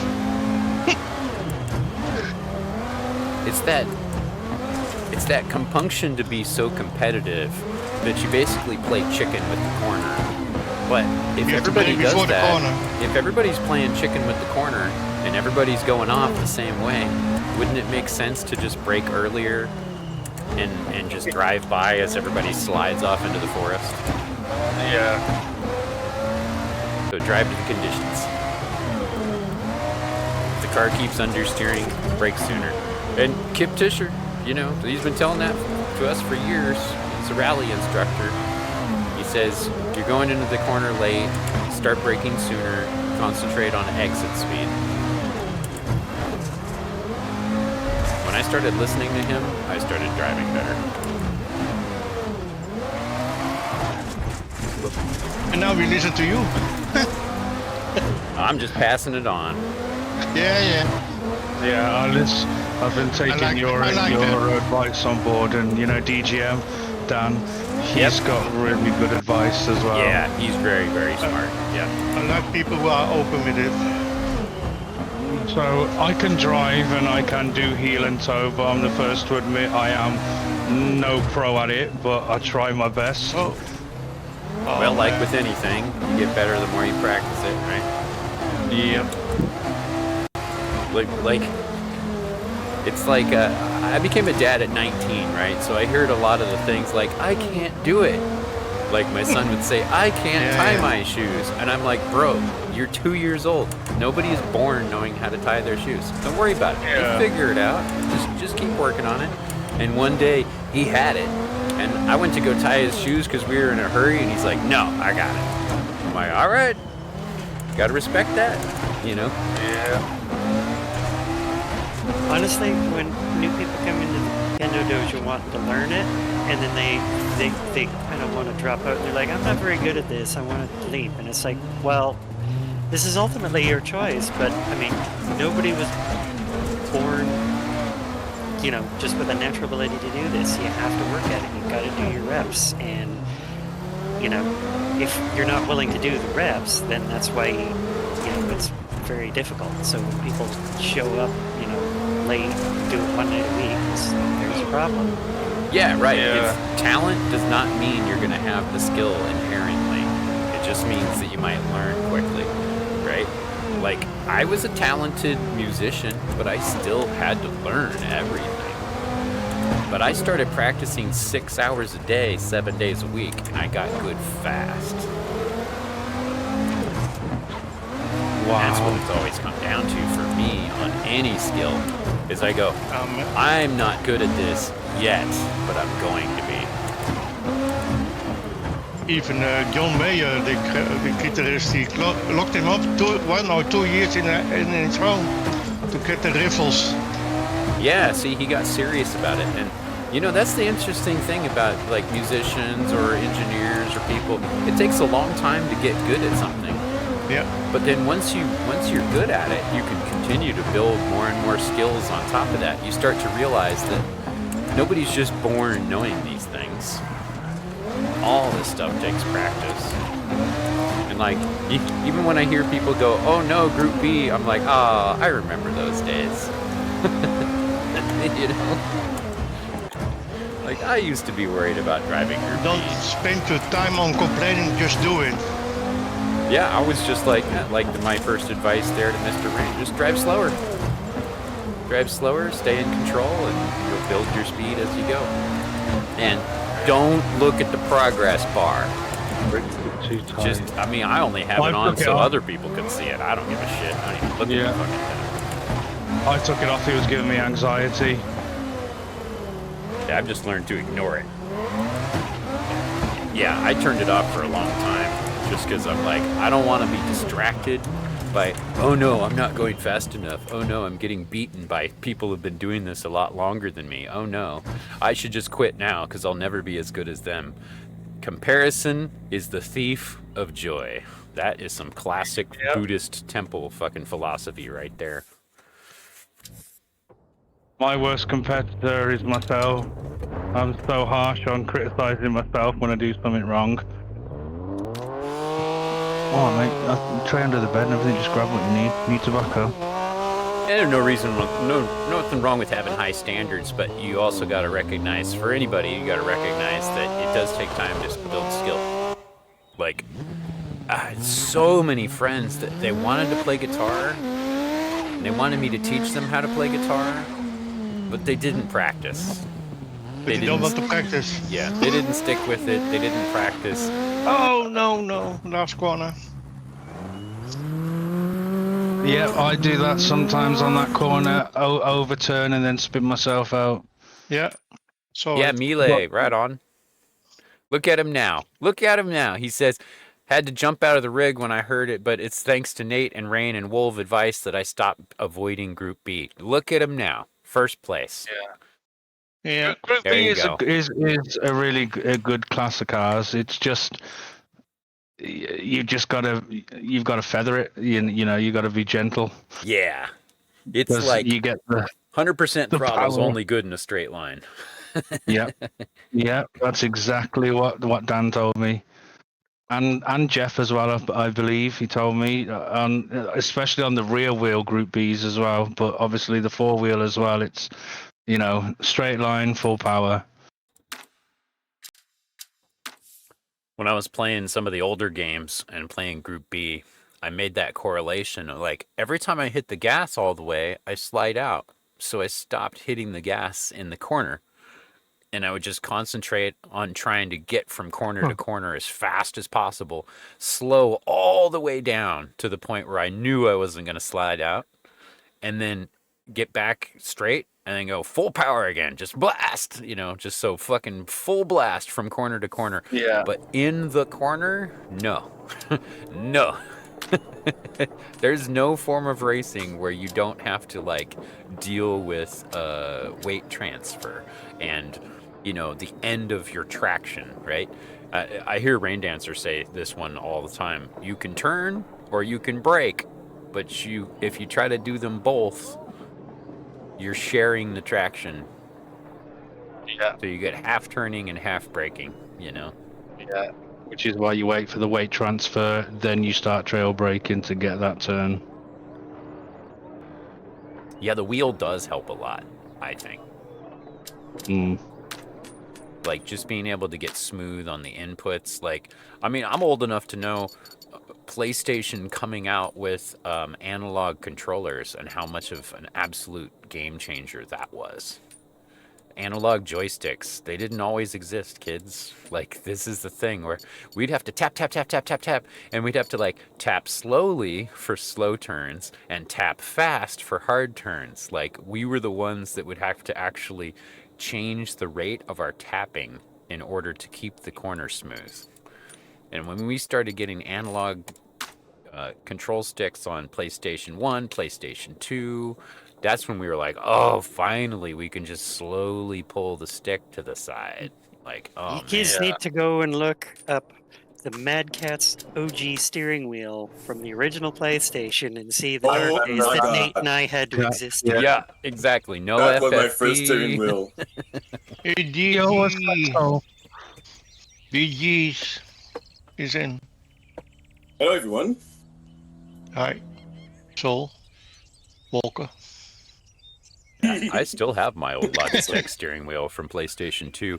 I used to use it for playing Grand Theft Auto, actually. It works. If you guys still have one sitting around, you can use those old PlayStation controllers for Grand Theft Auto and drive around on that game, because it's just a dumb controller.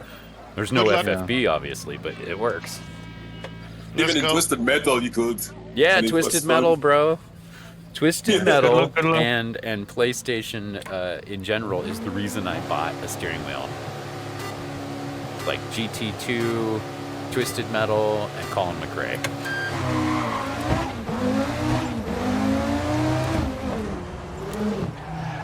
What was the infinite super power up that you could get in Twisted Metal, and then you could use Sweet Tooth's super infinitely, and you'd just be driving around. Oh, I never did that. I've never heard of that. Me too. That's cool though. Was it like a cheat code or something? No, it was just a power up you could get, so you would get infinite supers for like 5 seconds or something like that, and because every time you fired the clown's super, it would have this maniacal laugh. Or you know, like Krusty the Clown laugh. Yeah. So you'd be driving this ice cream truck, firing like rockets out of your ice cream cone, and you know, it would like have this Krusty the Clown evil laugh the entire time. It was so ridiculous. Man, I really miss the Twisted Metal games. Those were fun. Me too. Twisted Metal Black was probably my favorite. Who put that tree there, man? For me, it would be the full. God put that tree there, man. 100 years ago. I'm spinning out under braking. I don't understand. I've just turned the brake force down. That's the corner cut. You're in the RS200, right? Yeah. If you're spinning out under braking, then your brakes are too far forward. Just bring them back to like 52, 56. Oh no, I've got a freaking puncher now. God damn it! 5 seconds. Whoa, car. What a great time for frame drops right in the middle of a correction.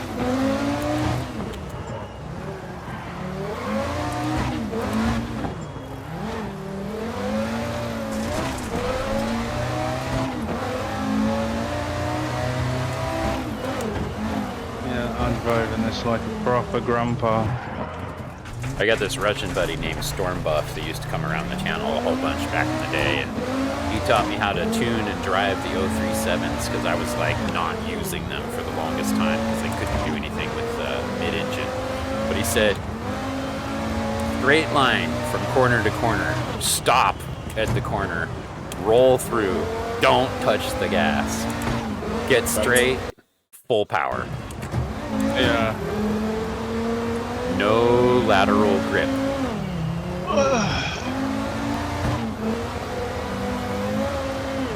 So if it's sliding out on you, you gotta brake sooner in a mid-engine, but you can gas sooner out of a corner in a mid-engine, and that's their advantage. Yeah. Same with the Porsche, like a rear engine. Brake sooner, I love my gas Porsche. sooner. Like Resi gave me a tune for that. you look at, like if you have an overhead view of a corner, the way a front engine goes through a corner is different than the way a mid-engine goes through a corner.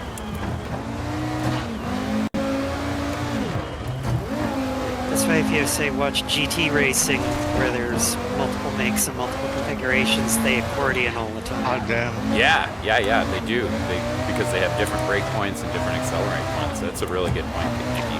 I've seen that many times. And where if you don't time your move, or you maybe you don't have quite enough pace, that's where it can be very frustrating for one make to try and get past another make. Is, if you're trying to muscle out of the corner and you're trying to pass a Porsche, it's going to have traction on you no matter what, so it can defend the exit. Yeah, like you can pass a corner, you can pass a Porsche in the brake zone, but it's going to have a hard time passing it on the way out the corner. That's for sure. There's especially, say, something like at Circuit de la Sarthe. The reason why it seems like the Ferrari always has such an advantage, like at least the 296, is that super, or the very streamlined body, but also massive amounts of forced induction for top-end speed. It seems like they're so slow out of the corner compared to, say, a Porsche, but they have just so much going down the straight, they'll eventually outmuscle you before the braking zone. I think that's the best part about having cars be different and not be all the same car. Like in the modern WRC cars are way too similar. Like I would like to see more variability there. Like They got these builder cars in this game, right? I suggest you guys go experiment with them. You can build them in custom for free. Just go into custom solo. You just build them for free. You don't have to do the career. But try the mid-engine, try the rear engine, and see the difference. Because you'll end up at this point where you're braking sooner, but you're leaving the corner sooner. So, I don't know. I feel like some places, like on tarmac, mid-engine is definitely the dominant in GT racing. Front engines are all but gone in GT racing. I do that a lot, turn the wrong way. Just what Dara did there. Yo, Wolvie, how's it going? What's up, Wolf? The legend, the humdinger, has arrived. Adam Cole before that. Yeah, but I will leave. Somebody has to need my help. All right, Stoneboy, thanks for hanging out, brother. I will read it to Nico. Somebody have problem with that? Yeah, there you go. I'll be on for a while, let's so see. I can take over. Let's see, Nico. Where he is? I need glasses. I gotta go grab my coffee, so I'm gonna put on a little bit of timer here while you guys do that. Yeah. No worries. Yeah, it was the last race. So. Have a lot of fun. See you later. Soulwalker, you streaming, buddy? See you later, Stone. Yeah, I'm streaming. Okay, I send you a chat invite here in just a second. Oh, wait, I'll go and grab my laptop. How come I don't see you on the list? Oh, there you are. There you are. It had to update. Okay. All right. You've got your there invite. we go. I'll be back. See you later all. Next time. Later, Until next Stoneboy. time. Enjoy your evening, morning, midday, whatever. Love your loved ones. Goodbye.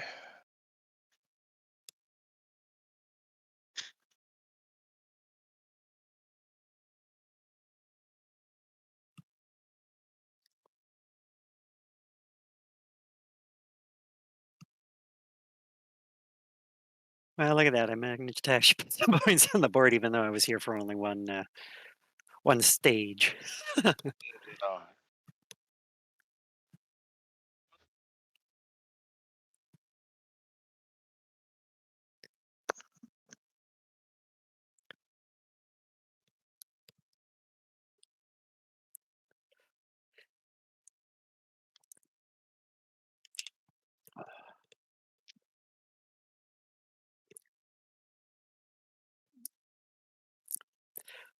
But yes, for anyone who, at least for those watching the chat and whatnot, Hi, Billy.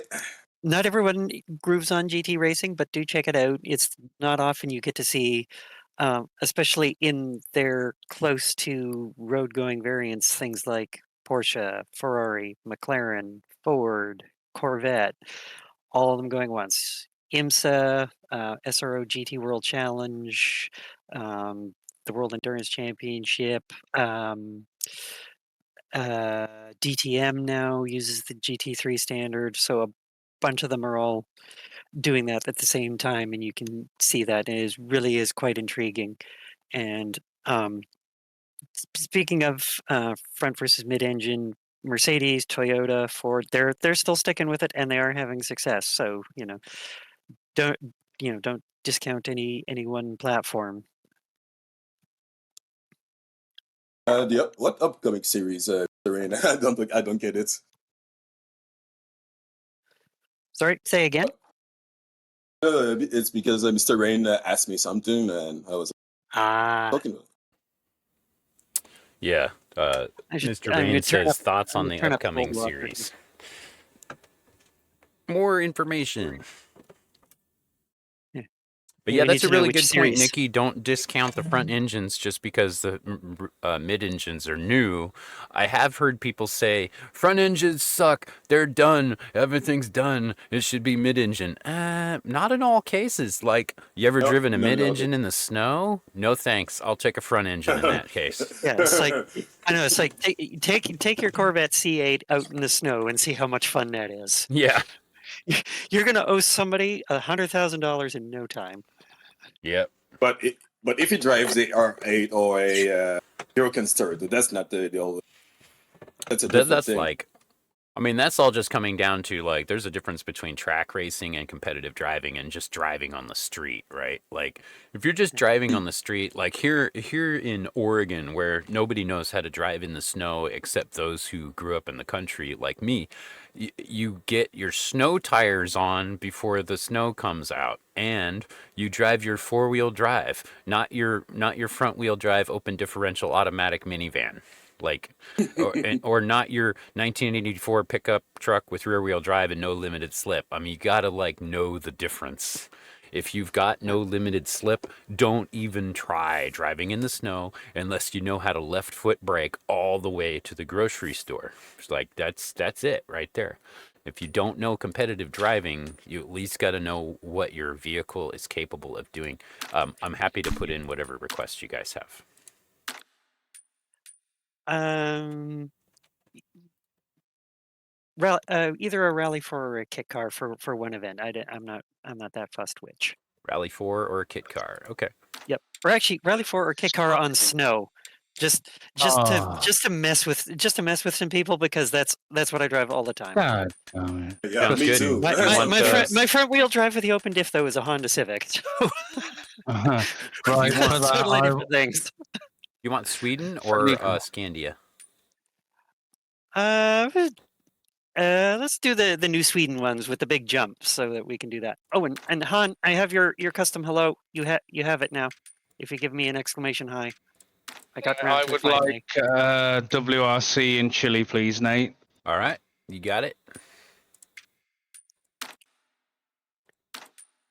WRC 1 in Chile? It's just normal. I'd go. You want?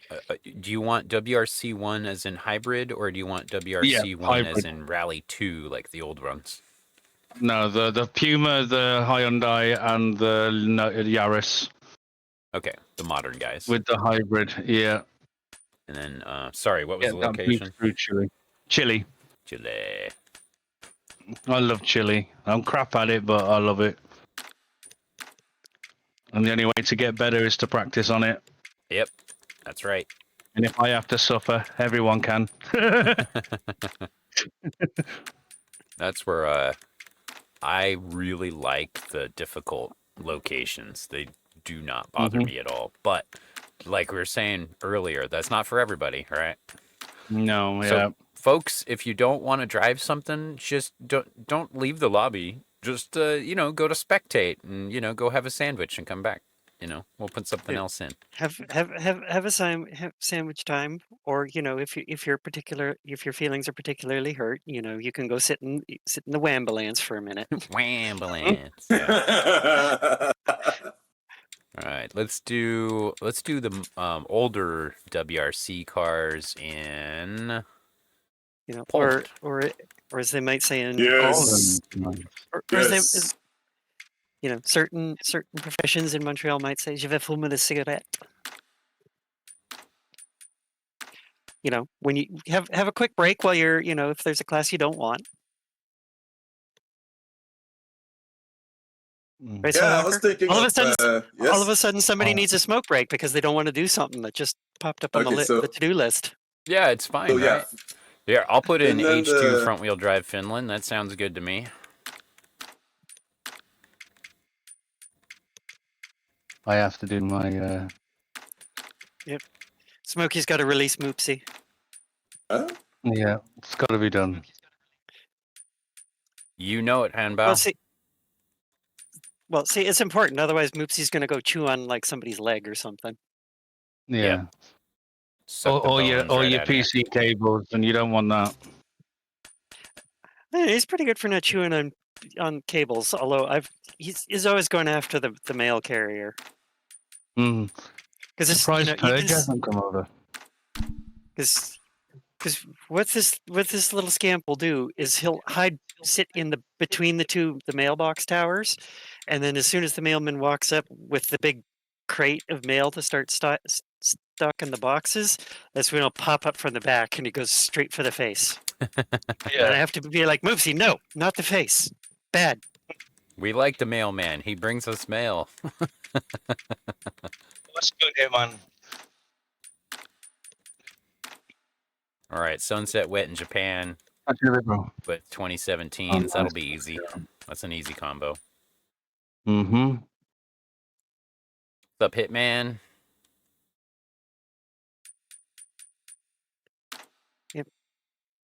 Yep, everyone in on get in here. Oh, hell yeah. Definitely fancy some Euro Truck later, bro. Sweet.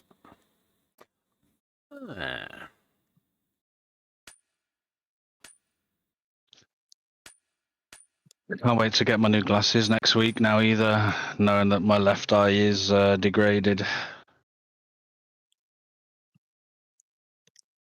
So let's see. To Iberia. Oh, yes. The Spanish holiday. Love it. What I've been, I don't know about you guys, but something I've enjoyed about this game is that there are different times of day and different weather. And since half of what I do on my stream is just enjoying the replays, I like how the sun reflects off the water on the road. Like, I love that. I'm like, for me, it's not always about just like driving my favorite car on my favorite stage, you know, like I want to see a variety. I want to see all sorts of different locations and situations and like, but I've reached that point. Like, I understand. I used to drive nothing but the GC8 Subaru in Finland for the first year that Dirt Rally was out. Like, I get it. Sometimes you just want to drive what you want to drive, you know? When you get to the point where you want to challenge yourself, like there is a lot of cars here. There's a lot of tracks here. And then on top of that, there's different times of day and different weather. It looks as though tire like choices all of will and the change this week, as degradation the weather settings, you conditions know. don't look We're like on they'll be medium, by the way. terribly consistent But this that's like summer. Nice. there any one track, like just take one stage. You can do 7 different degradation settings, 6 or 7 different times of day, right? And then there's the weather too. So there's like, what is that? 7 times 7 times 7. I mean, that's like 140 something different fucking possibilities. A way to do that stage, right? Like,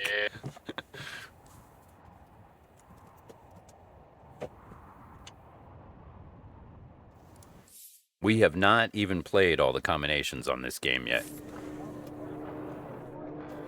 Did you guys know that there are more possible chess moves in chess? You know, the game chess. There are more possible chess moves than there are visible stars. No fucking shit. Not even exaggerating. Insane. Yeah. I used to play chess as a young lad. It's been a while I haven't played.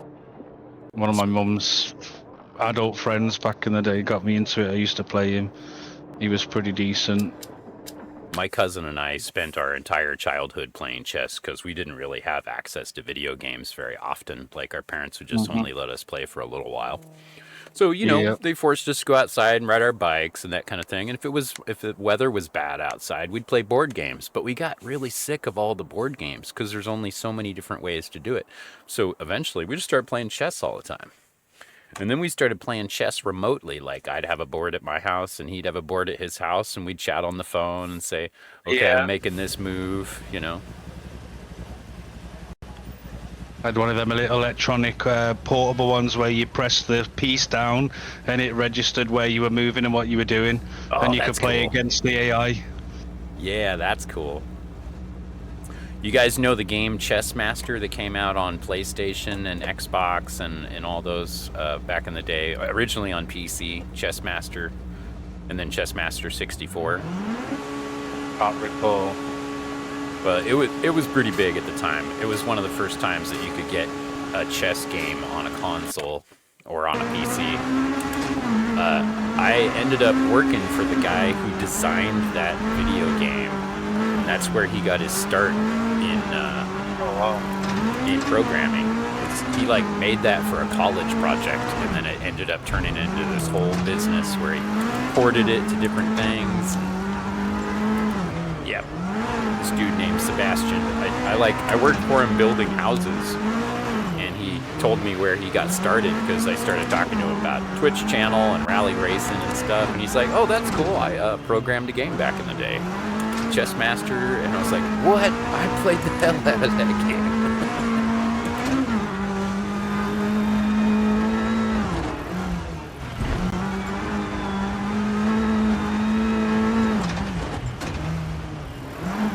He's you guys know that FrostyTools.com that does the automatic shout-out? The guy Sebastian who programmed Chess Master. One of his students is Frosty. Sebastian called me up one day and he's like, "Hey, you still do the streaming thing?" And I'm like, "Yeah, sure." He's like, "I got a tool for you, and it's brand new, and it's still in secret development. But here's your pass, and you can get started on this earlier. You can be one of our testers."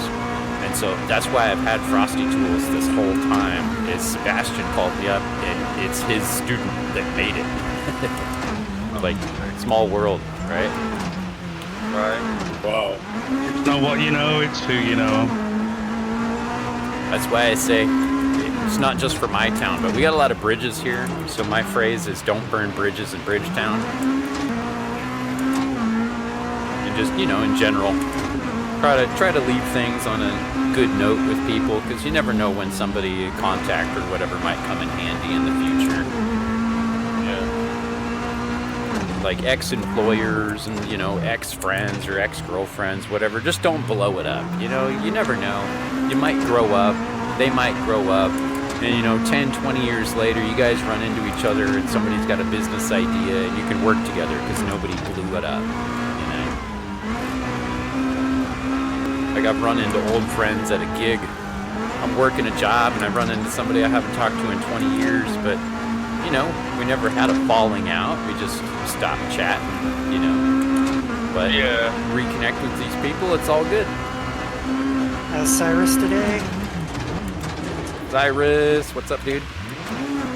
Buddy. Cyrus was playing Cyrus. some Free Space last night. You guys remember Free Space? Old space flight sim game. Yep, I remember. Free Space. I love that game.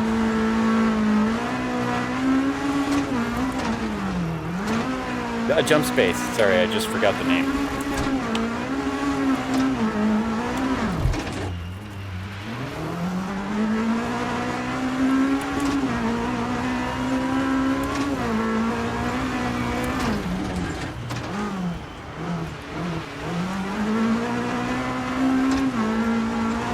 How old is Jump Space? What? When did that come out? Like, what consoles, or the PC only? Or what?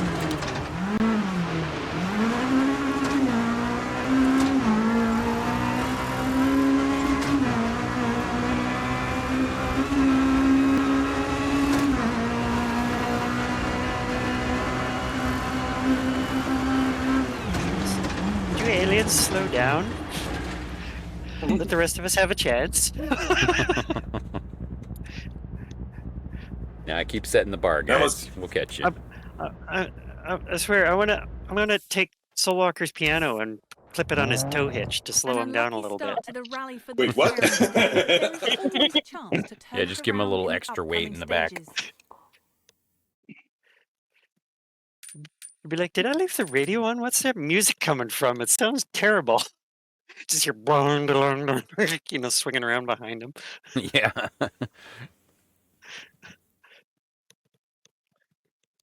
Sounds like somebody's banging on a piano. Why does it sound like I'm being chased by an American photo player? What the hell's going on? Now there's something for you to look up, everybody. Oh, it's on a YouTube, new- look up the American photo player. The American photo player? Yep. Oh, shit. The player piano that has percussion, winds, and other hammered instruments inside the whole thing. That's cool. My grandpa had a player piano, and I just thought that was amazing. Evidently, I'm going too fast because now Smokey's starting to like break out all the redeems.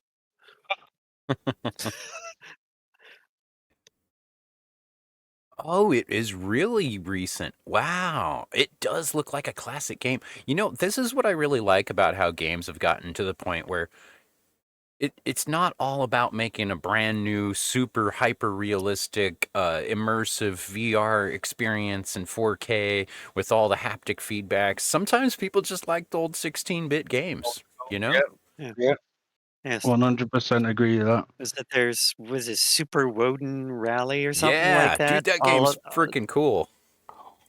It's basically like Sega Rally. Yeah, like almost. Oh, speaking of Sega Rally, what's the name of that one, Cyrus, that's in development? That's basically a rebuilding of Sega Rally. Cyrus is the one that told me about this. He's gonna know.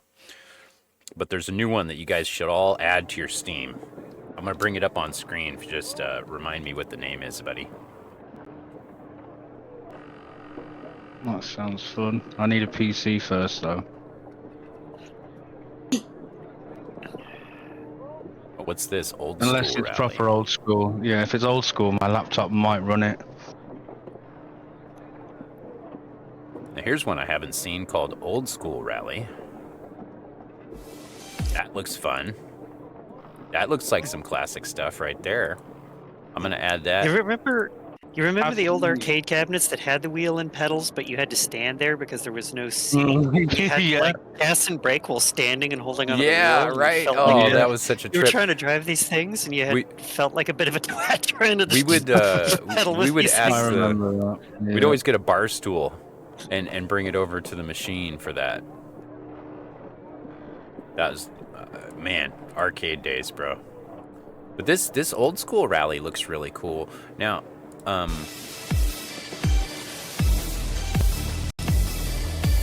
Cyrus was telling me about another one that's absolutely Sega Rally, but you know, this looks great. I would play this.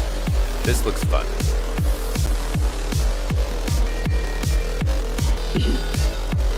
Tried the new Rally. Overjump. That's the one. Overjump Rally.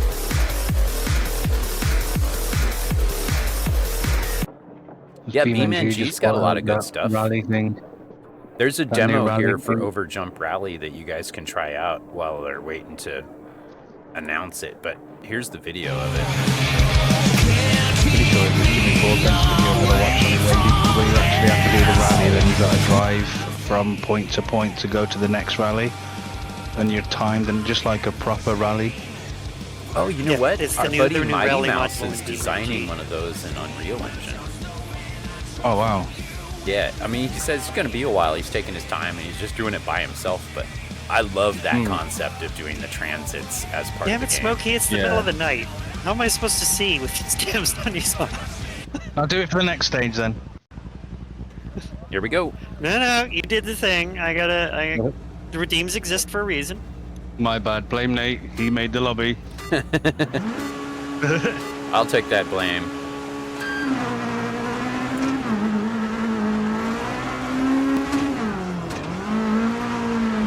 Oh, this is a great combo. I love this.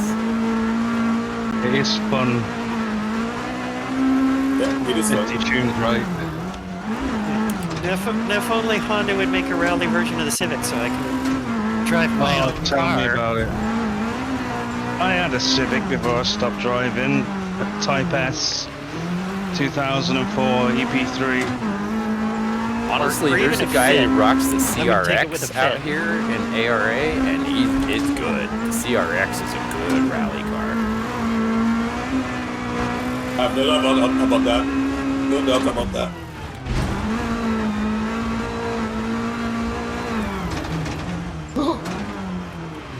I think there's far too much obsession with four-wheel drive turbos. I love those too because, you know, that's my class, but front-wheel drives will teach you how to control the front end of the car better. I learned this from Kip Tischer. He said, hey, if you learn how to drive a front-wheel drive better, you'll be better at everything, especially all-wheel drive. And what am I gonna do? Say, oh Kip, what do you know about rally? You're just a Minnesota ice racing champion and a dirtfish rally driving instructor. What do you know? You know, I mean, come on, right? Like, gotta take advice from the people who know. The whole reason I started doing front-wheel drive, open differential Ford Focus autocross is because he said you should go get some front-wheel drive training. And he was right. I'm way better at everything now that I know how to handle that.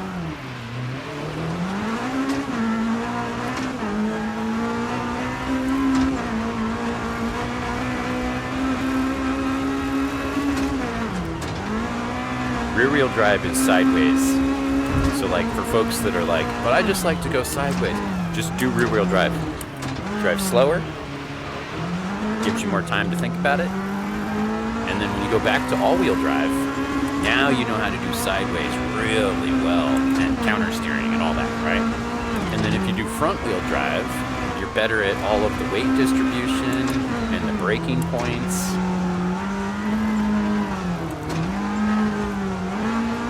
And then once you combine both of those skills together, Joe says try front wheel drive in LFS to have it function properly. Yeah, LFS is a really good game, guys. I have known Joe longer than the barrel rollers have existed. Joe knows what he's talking about when it comes to driving, and you guys should probably try LFS at some point. Like, forget about Assetto Corsa. Like, really, fuck Assetto Corsa. Like, that game is so frustrating. I don't mean it's difficult. I mean it's a piece of shit. The physics suck. It will teach you bad habits. Just forget about it. Just play something better. I downloaded it. I just don't know if my laptop can handle it. I still yet to find out. LFS? Yeah. Yeah, your laptop can handle it. Trust me. Once you get into the settings, you can actually decide how much RAM it's using, how high the graphics are, all that stuff, and it's super light on your computer. Back when all I had was a dual Xeon motherboard and a 1060, or an old GTX 1060, I could play LFS all day long, no worries. I don't even have a graphics card, that's the problem. Yeah. It can run on a potato. Yeah, it can run on a potato. Live for Speed, endorsed by Gladys. Tunnel. Woo! Yahoo! Touch the top. I need more gears! Give me more power! Yeah, I would say the same thing on my car. So slow. This is what teaches you to keep your momentum up. A lack of power will make you more efficient. Picking up the rev limiter 106 mile an hour just doesn't seem very fast at all. Yeah. I think if you were in this real car, you'd have a tough time getting to 106. Not that the car couldn't do it, but that you would be uncomfortable. Yeah. Need balls of steel. Yeah.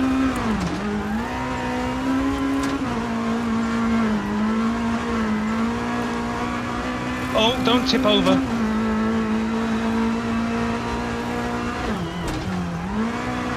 Don't tip over, tip in. Trying to corner cut a bit too much and went over the mound. With two wheels. Oh, hey, it's Joe's son. Oh, he's on Nikki's channel, so I can hear it. Are you gonna move? Let's welcome in Joe. Hope you're well. See, I know why he's over here. I'm gonna get assaulted by a soundboard here in a moment. Because all of those new sounds are live, so. Whoa! So much for turning there. Oh, adding some lighting to the rig. Nice. Are we going to be barraged by unicorn poop when we watch your stream next, Joe? Just that, man, you're dead fast. I didn't have many mistakes and I'm 15 seconds behind. Well, that's insane. Well, won't take that Citroen anymore in the snow.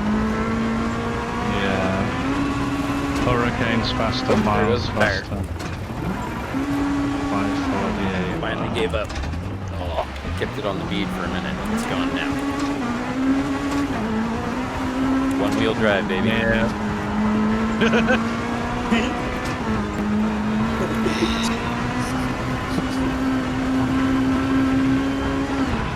Look out! Service people, dive! Look out! Ah! Also, Joe, I hope you appreciate the sound I went with.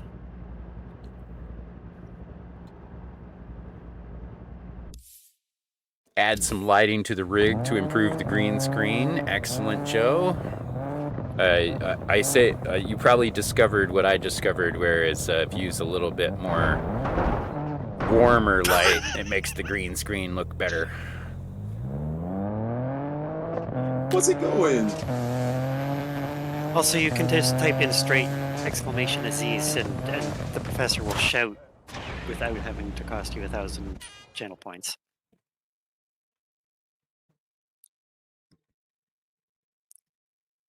I'm 25 seconds flat from the first.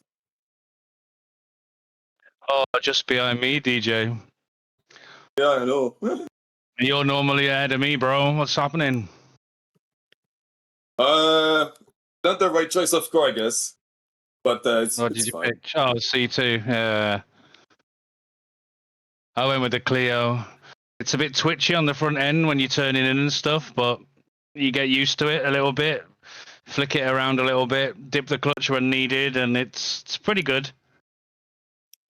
I'm still releasing the throttle in places where I should be full throttle, just because I'm still learning the tracks and stuff. Any second by any other alibi.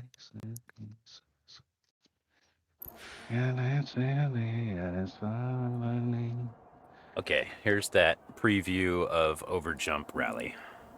Yeah, let me see. Let me just pull your tab.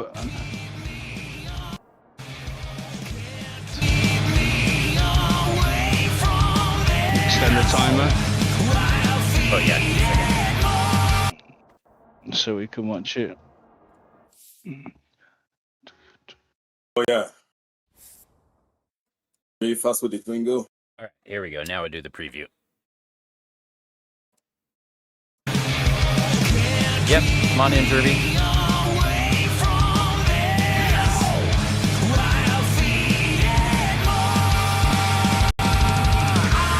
Okay, cam.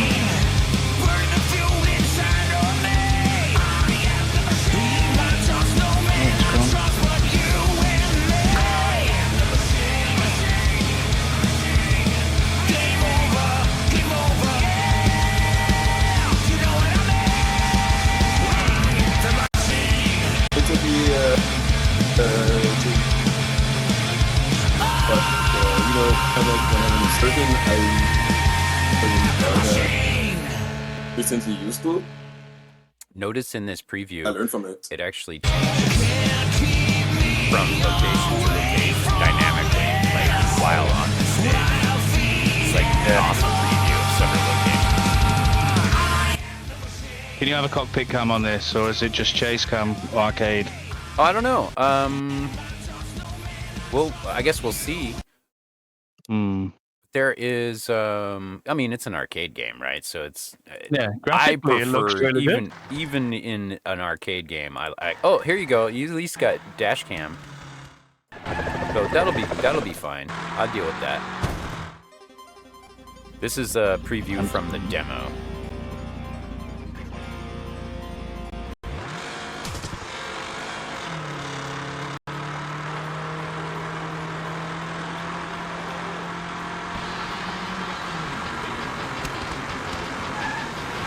Like, Oh yeah. in no way am I gonna expect this to be like ACR, right? Like, it's arcade. Oh, no. It's just gonna be Yeah. for fun.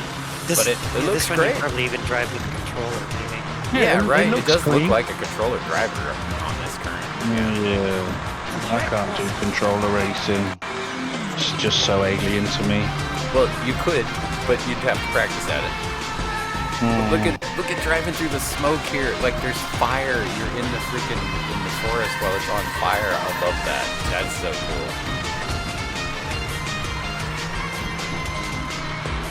Yeah, that looks super cool. Yeah, graphically, it looks really pleasing for an arcade game. The thing is, when you finish the stage, does it go game over? Yeah.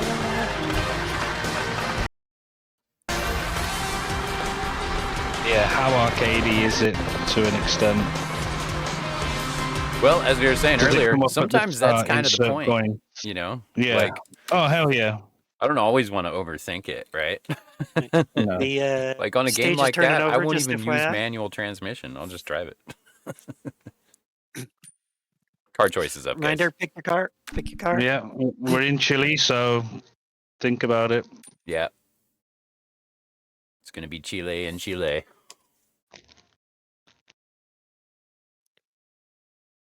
Oh, just think if It's in Chile Nate and did a Chile for dirty Chile.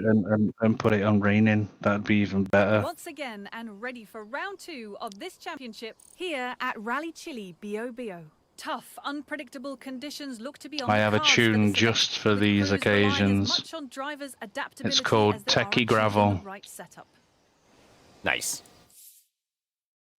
I tend to group my tunings by like just 3 different gravel styles. Like one is like loose and easy to cope with, like on Portugal or Finland. And then one's kind of like medium, so it's good for like the more faster locations. And then one that's like super tight and technical, so it's like your teeth are going to be rattling out of your head, but at least the response is fast, you know? Yeah, so I'm exactly the same, but I have one more for heavy, like Kenya and stuff. I have a tune for like full ride height. So here in Chile, I tend to do where I take the final down a little bit from my normal tune, and then I make sure the differentials are not too tight, so that way it can rotate nice and easy. Yeah, exactly what I have. I have it. I think I've got gears 2 and 3 really long, so you don't have to keep changing around the corners. And then I think I'm not sure how low the final drive is, but it's quite low because the gears are a little bit longer. Because there's not many places in Chile where you get to go flat out or for long periods of time. Mr. Rain, what do you mean your mic was muted? You mean the stream is muted, or because I was looking for you in Discord? I was like, what?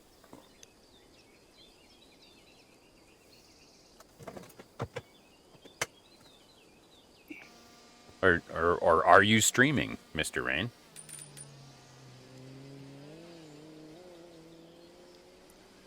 Please feel free to join the collab. Oh yeah, you should be on there, Mr. Rain, if you want an invite into the... Here, chat. Let us know. You got him on your favorites list, Nikki? I don't believe I do, but he should be able to throw a knock at any of us and it'll pop up for you. Yeah. So that's a yes, Mr. Rain is streaming. He says my stream mic was muted. Yeah, that happens. Good luck. Good luck, good luck. Good luck. Good luck, have fun, careful, turn 1. Full send. Stop it! Stop dying!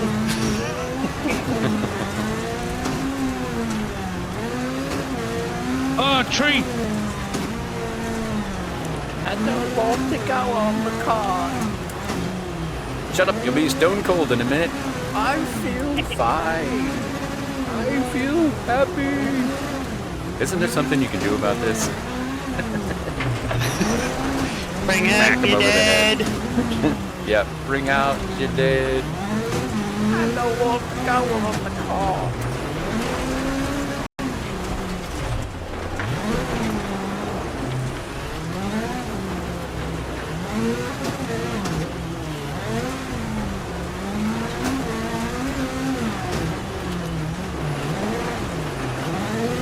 dark in here. Sunglasses are doing me in.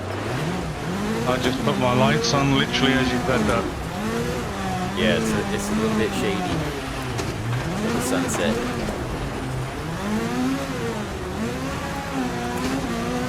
Oh no, that's a tight hairpin. Bummer.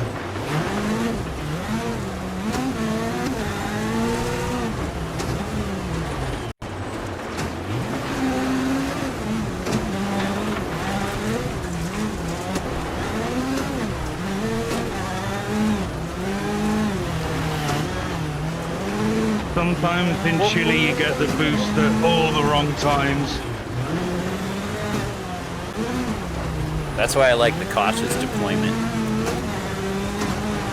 Just feather it through the corners and then put it on the floor on the exit. Yeah. It's a good thing to have that heads-up display set up so you can just keep track of whether the boost is ready or not. I've learned to live without it because I drive these cars a lot, but 2 good braking zones should charge you. So just remember that every 2 corners it's probably there.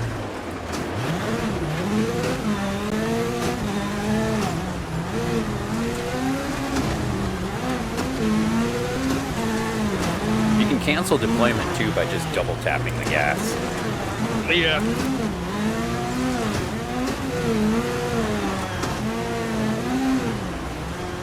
Excellent, go moves. And you can also not build up regen if you brake with your foot on the throttle. Yeah, that's right. It's got to be just brakes. Yep. Yeah.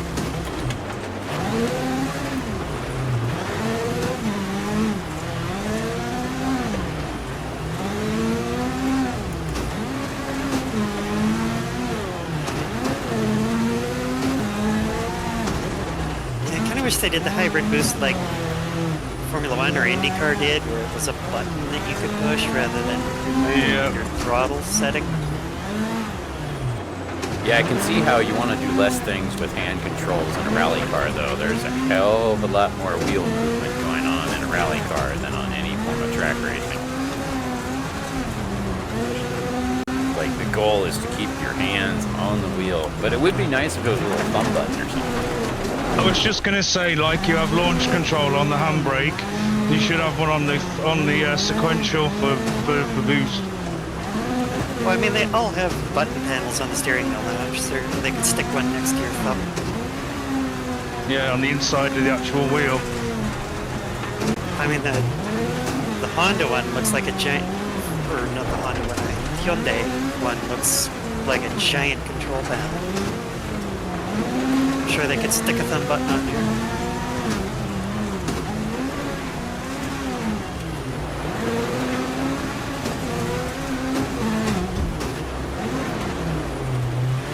Little known fact too, the hybrid boost on here, they don't use a battery, they use a superconductor. That's why they charge very quickly and deplete very quickly. It's just a small stored amount of charge. I think it's 5 kilowatts or something like that. Not very much. It's not very much. But you get so much at the start of the game when you boost off the line. You get so much. Yeah, that's like insane. They give you a full 3 or 4 gears out of that one. Yeah. My goal is to always try to make it to 5th gear before the boost runs out.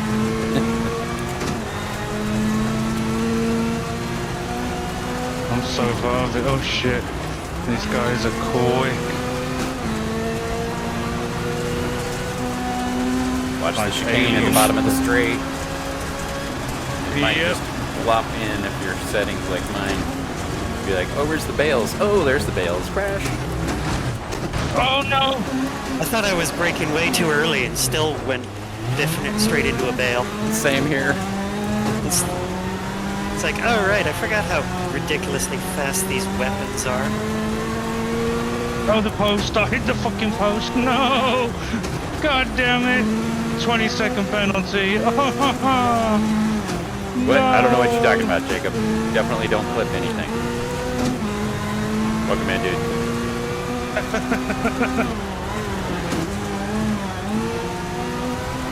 there's a hack on this end stage. If you go up the side of the wall, you can go past the stop. I almost did that. Unfortunately, I hit the cameraman. Drop it like it's hard. Drop it like it's hard.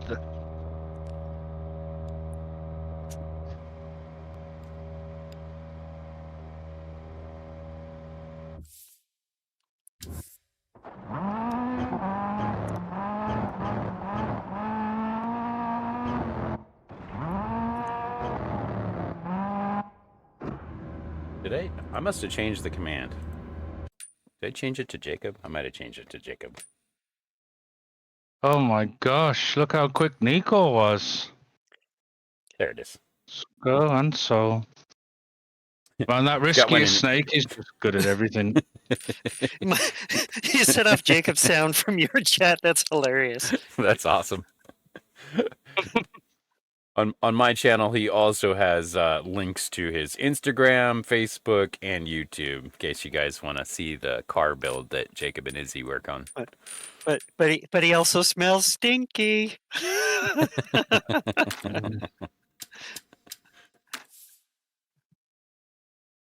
I don't know why my audio keeps stuttering. This game mishandles audio in an effort to keep the frames going. I want to lengthen the cooldown of that. So, bro, I don't understand. Since I started playing ETS yesterday, this sound it's like the CPU or whatever, or the memory's hitting max for a few seconds and then dropping back down. One of the ways around this I have learned from audio recording is to run your audio device at a lower sample rate so it has less to think about. Do you know how to do that? Is that in the OBS settings? No, or in Windows. Okay, yeah, in the audio. Yeah, if you go to the Windows and you go to your audio device,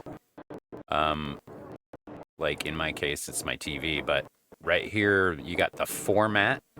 See, I'm running 16-bit 48 kilohertz instead of 24-bit 48 kilohertz. Right. And it's more consistent that way. The trick about that, and a good reason not to mess with it right now, is that you want to have it the same in OBS as it's same on the desktop. So if you're going to change it... God damn it, Joe! Change it on the desktop, you got to change it everywhere. Yeah. Otherwise, then you'll get some audio mismatches, and you'll start getting like scratchy and blippy and stuff like that. I'm taking a huge penalty to fix my car. Oh, that's quality, Nico.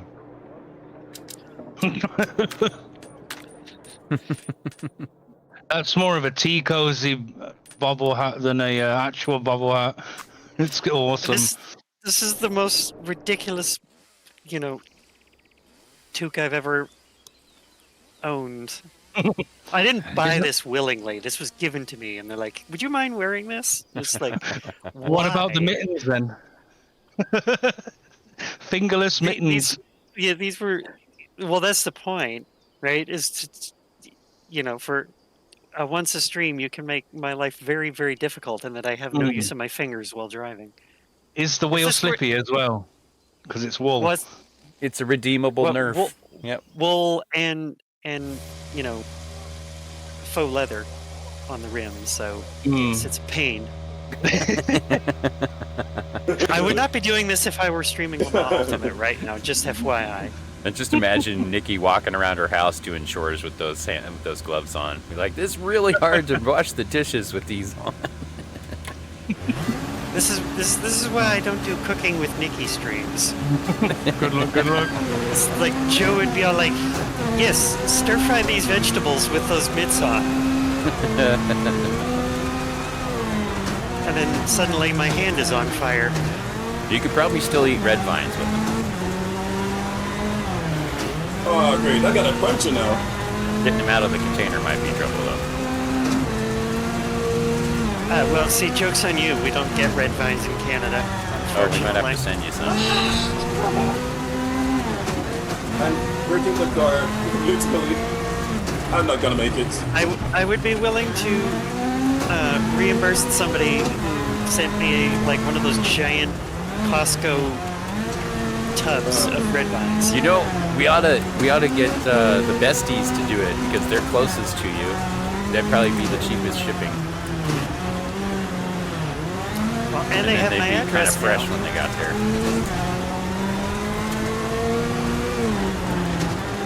Dropped on the stage. You can land on the car properly. Like, well, I'm gonna do enough.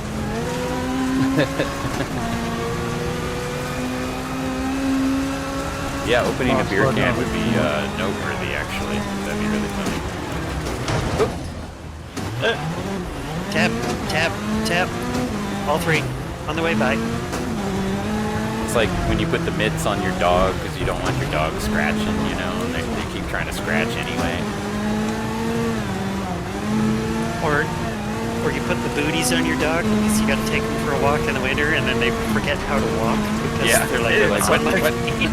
Like every step is like, what?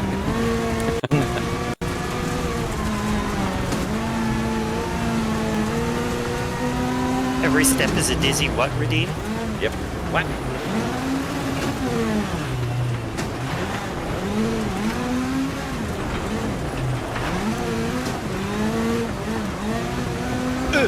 Oh, there's some sticks. I'm running into sticks. Damn posts on the side of the road. I think they took my tire.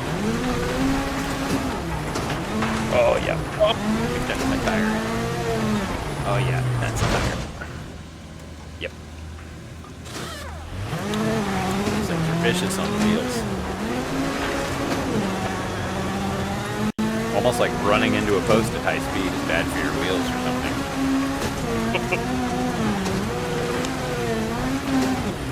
Yes, that's something that, you know, every so often somebody needs to be reminded about in iRacing or Ultimate. It's like, if you run into one of the other cars at high speed, or cause a collision at high speed, you both are gonna die. Yeah. So maybe I like don't playing defend those quite games so with hard. damage on, because people can't just smash you around. They pay for it just as much as you do.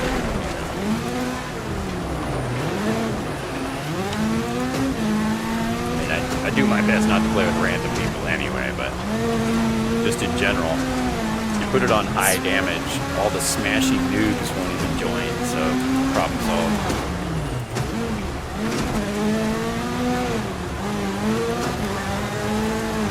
That's why I enjoy driving the prototypes versus the GT3s. In a lot of cases, is there's no ABS to save them when they do stupid dives. The brakes will just lock and they're gone. Yeah, let them do their corner dive right into the wall. Yeah. Dive bombing to their own deaths. Because there's always somebody who thinks it's like they do that in GT3s and then they realize, you know, they don't have ABS to save them in a prototype, and then it's like, bye, Felicia. I think one should learn how to drive without ABS, and then if you're gonna add it, like in a GT3 class, it should be just a little bit. Like, typically in the GT3 classes, I'm running 0 traction control and 2 ABS.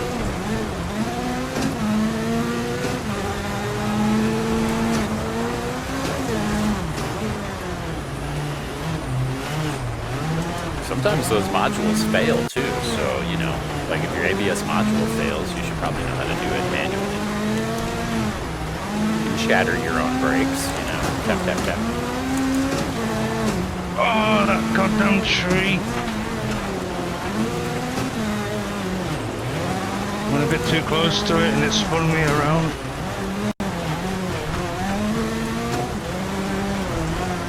Zero TC won't make it past the starts. Well, you don't start out with that, that's for sure. Like, you work up to that, you know? And if it's rainy, you know, you use a little traction control. There's nothing wrong with that.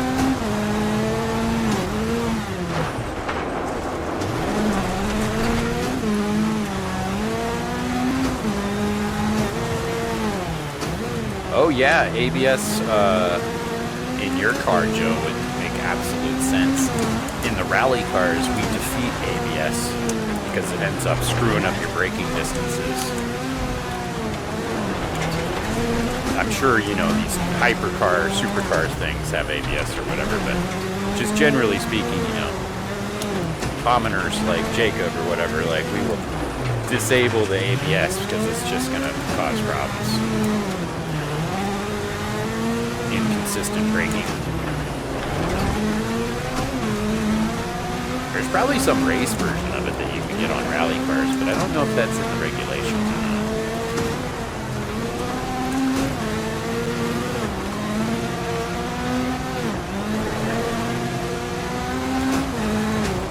It's usually that the brake pedal's so stiff on the rally car that locking it up is a very hard thing to do. They take out the boosters, they take out ABS. Like pressing on a Formula 1 car pedal, brake pedal. Oh, that's right. Norway's got the really strict safety rules. Yeah, that makes sense. I mean, that makes sense that you got to deal with that.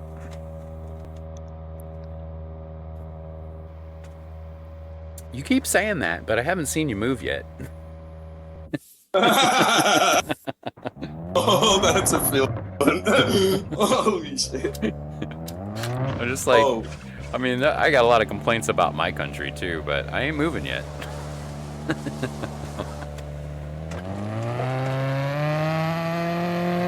Yeah, I got you, Joe. You guys have got, you know, people are absolutely obsessed with safety regulations in Norway.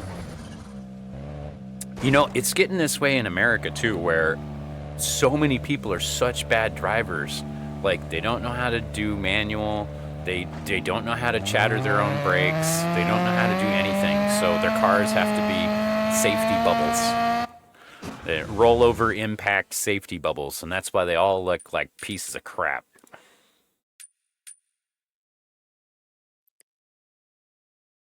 I know, it's overly car-centric societies, but terrible driver training, and then look at what you get. Yep, exactly. It's gotten to that point where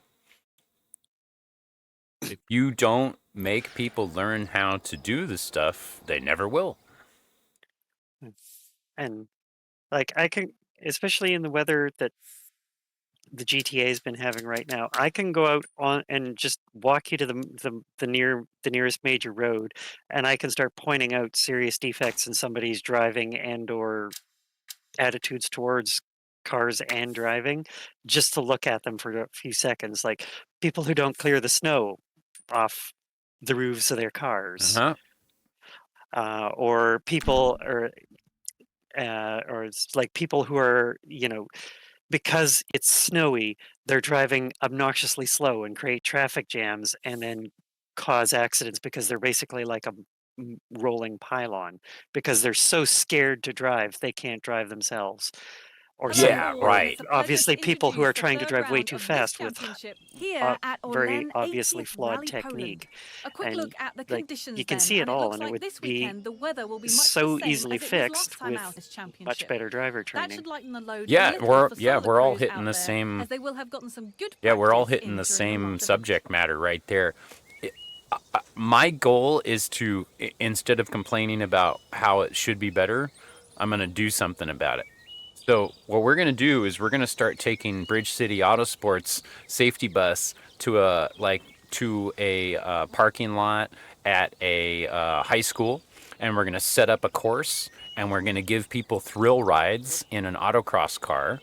One of our trained driving instructors, you know, we're not going to put kids behind the wheel at their own high school, but, you know, we're going to show them what it's like, because a lot of people, they don't want to do autocross because they think it's just fucking dumbass driver training. But honestly, this is extreme control. Like February 28th, we start off our season with the driver skills clinic. It's not a safety course. It's not how to use your fucking turn signals. It's not how to check your tire pressure. It is how to send it. Like, we teach people how to send it and learn how to brake. We got a skid pad. We got a slalom course. We got a brake zone. And then the second half of the day, we let them ride with an instructor first, and then they drive the next one. And they go back and forth, and the instructor rides with them, shows them how to do it, right? So We're going to train a whole new generation of young drivers that are actually going to be safer on the road and possibly actually enjoy what they're doing too. And to know the difference of, like, I see people do competitive highway driving, and I'm just like, okay, that's beyond stupid. Because you're out here with some, you know, family minivan, a long haul trucker, a dude in a dump truck, and then you're like zigzagging in between all that. That's stupid. Keep that for the fucking simulator, mate. In my opinion, it's just dumb. Very dumb decision. You go and you get your training.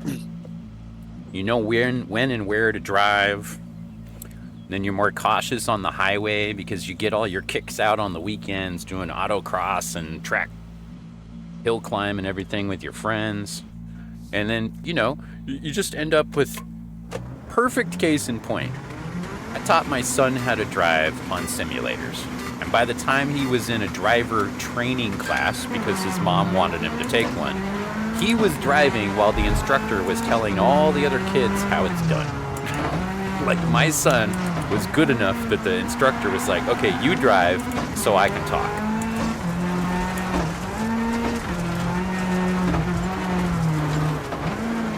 Yeah, and there's that too, Joe. Like, if people just want to have some fun, I mean, a simulation is the place to do it. Should have followed that crash with a I can't laugh. I like turtles. Tortuga. Almost turtled the car. I just power rolled twice over on the corner. I don't know how that happened. Whoa, there we go. Well, my dad took me out in an old police car when I was 14 years old and taught me how to correct a slide in the ice. Like, we were in a parking lot, it was icy and snowy, and we'd throw it sideways, and then he'd show me how to steer into it, let off the gas gently, find the grip again. And so we were just like driving in circles, just going, driving in circles in this old retired police car. By the time I was ever in a situation where I had to drive in the snow, I knew what to do.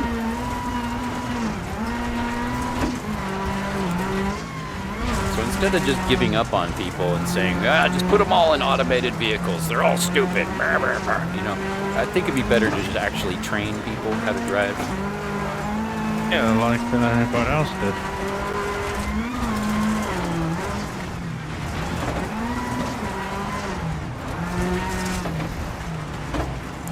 Hello. Heyo. Hey. Yo. Is that Mr. Rain? What's everybody doing? Who's it? Is that Mr. Rain? It's still. Oh, it's Cillin, okay. Couldn't tell the voice apart while the car's driving. And it's like, Okay. new stream, who dis? Sound like you're feeling better, buddy. Yeah, I am feeling better. Excellent. Good. I think you're on the favorites list. If you're streaming, you can join the chat. I'm still supposed to be working. I'm not going to stream yet. Oh, okay. Not that I care. I'm quitting. Yeah, you know, you're putting your last time in. That's okay. Trying to be responsible and stuff.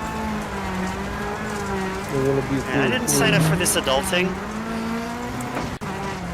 So that new Yeah, but Cooper says that I can't adult today. Cillin, that new job's on lock, right? You got that, right? I've got the verbal offer. I have to talk to an executive, and then they'll give me the written offer. But the executive is basically a rubber stamp meeting. It's just making sure that he feels that you see the vision of the company and like culture fit or whatever. But it's not, are you the candidate or not? I am the candidate. They have chosen me. It's just a matter of getting the rubber stamps in place. All right. So it's not off for me to say congratulations. Thank you. Hell yeah, dude. Congrats for the job, man. Thank you. If you guys ever want to get into motion rigs and stuff, Cillin's your guy too, just in case you hadn't already heard that from me yet.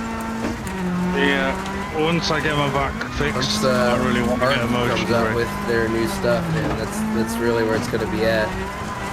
I'm gonna be hawking the crap out of it, I'm sure. Yeah, totally. I hope to upgrade to that at some point too. So like, Cyllin is ahead of us by a couple of years on, you know, just checking out all this stuff, finding the most cost-effective way to get the most immersion, which is what we all want to do, right? We don't all want to be just treated as retail customers, right? So don't call customer service for one of these damn companies because they want to sell you stuff. That's what they're in business for, okay? Call Cyllin. Just talk to Cyllin first. He's one of our homies. He's got nothing in it, you know. He's just, you know, give him a little bit of money for his time if you can. But even in that, I mean, just look at all of the folks in the DOF community that he's helped out. Like, every one of them has been like, I can't believe I was so stupid. I should have called you sooner. That's all over my YouTube account right now. The videos of the tester and all that. It's just a matter of like, I've been sitting here on the SimHub Discord, I've been in the E-Racing Lab WhatsApp groups, like, I've seen how all this stuff has kind of evolved a little bit over time, seen all the drama, all the rumors, all the other stuff, and having that kind of inside knowledge is not something that you, as someone that doesn't own it yet, would even really have any idea to look for. Yeah, he's our community liaison to not wasting your time and money. So very, very, very much, if you're gonna get into this, talk to Cyllin because he will save you time and money. Mostly because I burned that money myself. Yeah, absolutely. But I mean, you know, it's all this stuff where, you know, I've put enough time into Subarus that if anybody wants to build a Subaru for sport, talk to me. I will tell you, you want a 22B? Forget about it. We'll build you a clone. It'll be $25,000 and you'll have something just as fast as a 22B. I want to build one so much. My next car will be a Subaru for sure. If I can have one. Especially the GC one.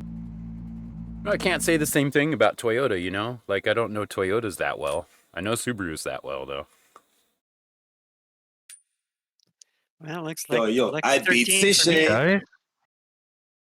I Very got a nice. massive penalty there. GG's all. Oh, look at Let's hope for Soul Walker more. up in second. He's starting to sweat now, aren't you? Nope. I haven't dropped a sweat. I'm mad at Windows right now. I can get the big screen beyond that my friend brought over to work on my computer, but if I try to turn on motion compensation, the machine hard blue screens. Oh no. The moment I try to turn on the virtual tracker, it hard blue screens, and I'm so over VR, man.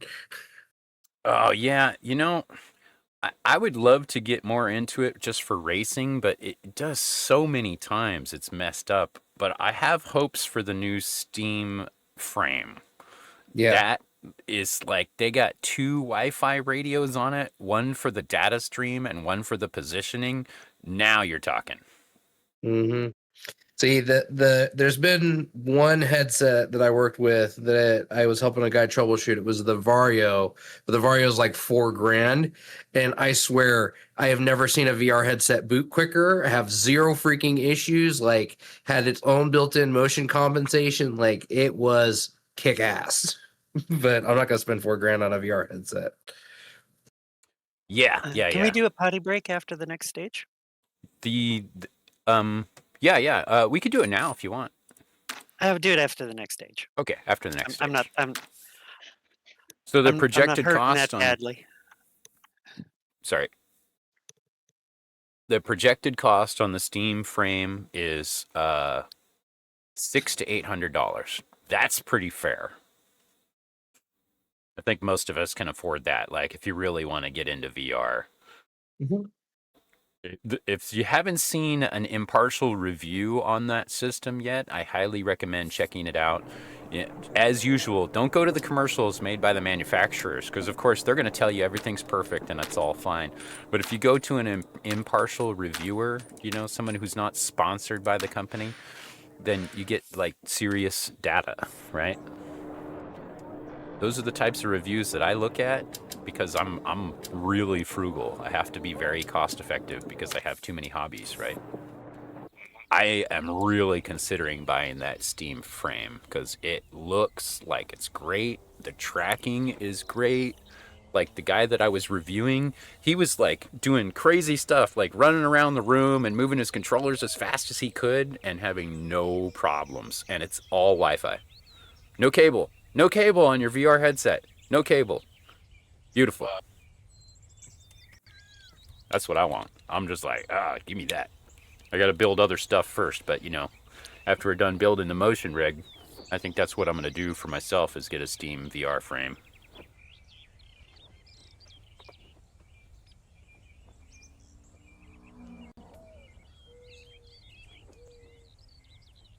Why's my car still smoking when I've just fixed it? What the heck? It doesn't Because I always. sit down. It doesn't Sorry. always re-render. It should by the time you get to the stage, though. So What'd you say, Caleb? there's cars that are affecting someone's hobbies and stuff. So Smokey, you heard that your car is smoking like that? Maybe it's not.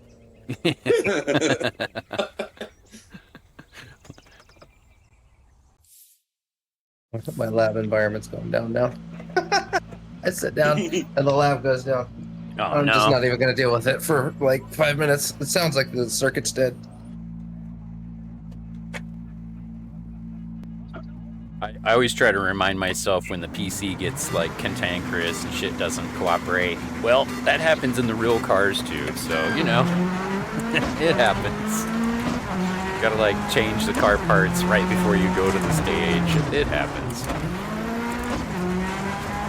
Like we had just rebuilt Jacob's car with all new wiring, and we all pitched in, you know. So there was like 5 guys with their hands on the wiring, and we just missed something, right? And so right as we were going into OTR a couple of years ago, he had to get his tuning guy to come by with the laptop, scan it, check it, find the solution, like right before we started the first stage. So that shit happens.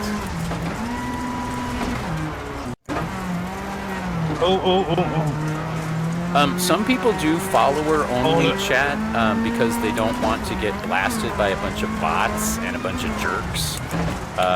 There are other ways to eliminate the bots and jerks. I will give anybody advice on which bots to run to automatically clear out the bullshit so you can run without follower-only.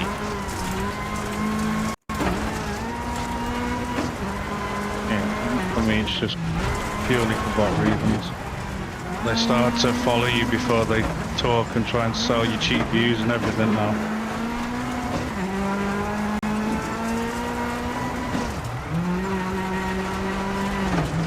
Yes, this game's definitely better than regular WRC. If you're talking about the one made by KT Games, this is worlds better. This is the extension of the Codemasters series of Dirt Rally. The other WRC game only felt good on the modern cars, and only after like tweaking the hell out of the settings and the tuning of the cars and stuff like that. But yeah, it's pretty unanimous. Everybody agrees that this game is far superior to those. It does have its problems, but physics-wise, it's way better. Yeah. And then if you want to test yourself, play a bit of Dirt Rally 2. Yeah, my recommended package for rally games is still Dirt Rally 1, Dirt Rally 2, and EA WRC.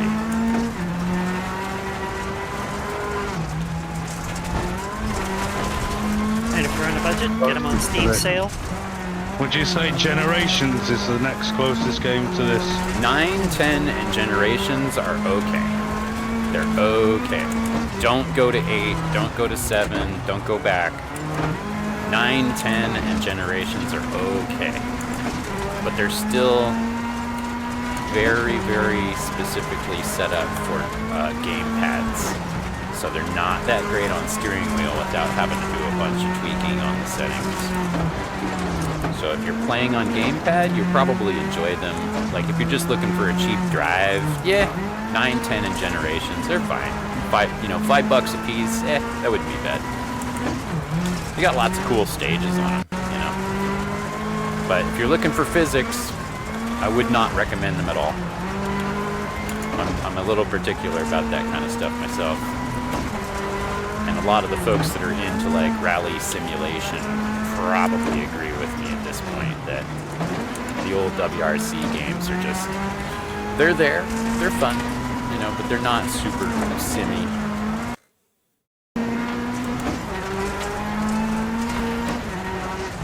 They're good games for your kids to play on the controller.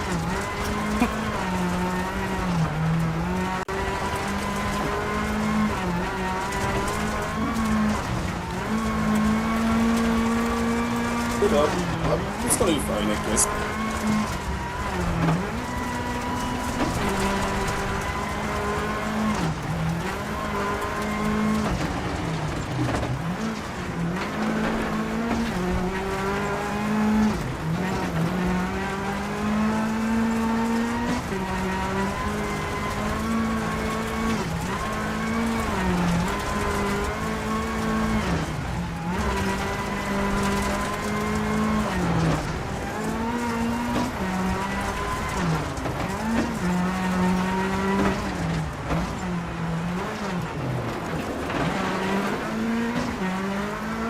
I would actually recommend Dirt 3 over any of those WRC games, because at least then it's just chock full of content.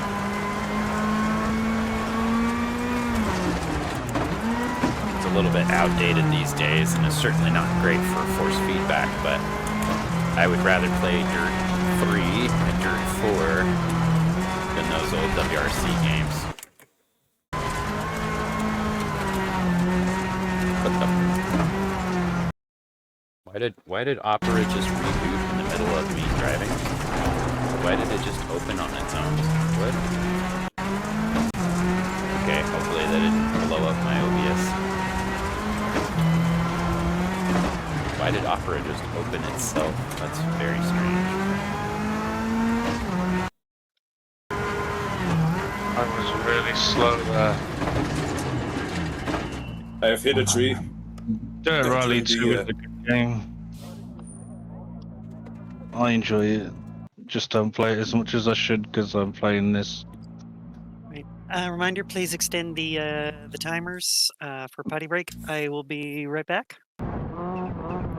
Yeah.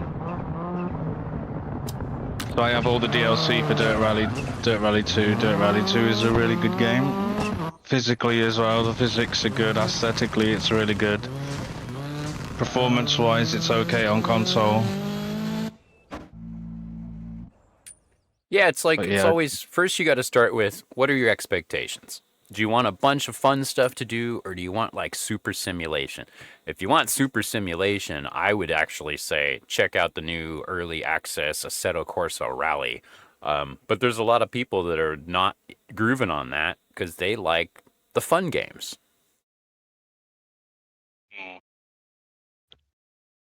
Yep, just what Hurricane said. I agree with all that. All right, we're doing a break, guys. Some of us need to do a bio.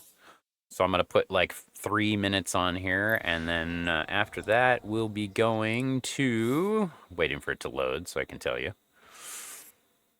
We'll be going to Finland in the H2 front-wheel drive. And then we'll be in Japan in the 2017s. And then Iberia in the WRC2. So next is Finland H2 front-wheel drive. Be back in 3 minutes. H pattern incoming. Let's go.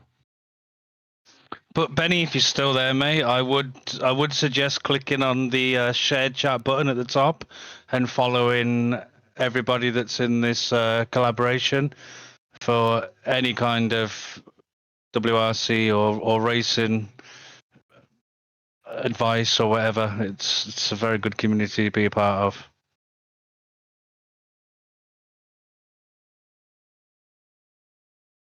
And there's Discord to check out as well.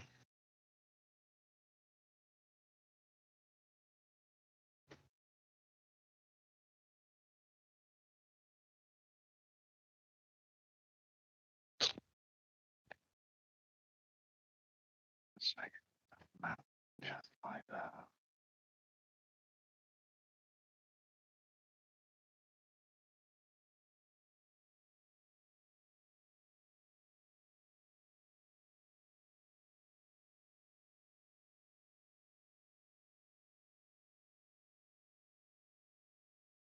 Yeah, that's awesome. GG's, bro. Thank you. Yeah. For the follows, guys. Nothing but positivity here. It's awesome. I smell food cooking.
Hello.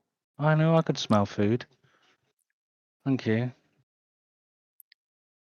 Salt and pepper chips on chicken. Hello, Cassie. Come to smell my food. Is Shanna make it? Okay, it's Dania.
Hey, Jam.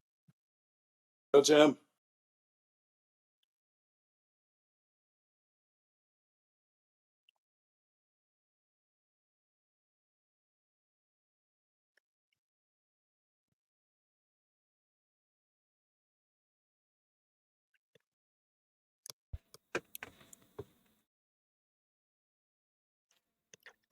Doing all good. How are you? Jam might be a liar, but at least he's a polite liar.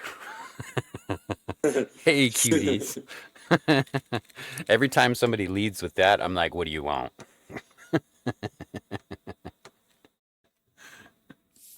Welcome in.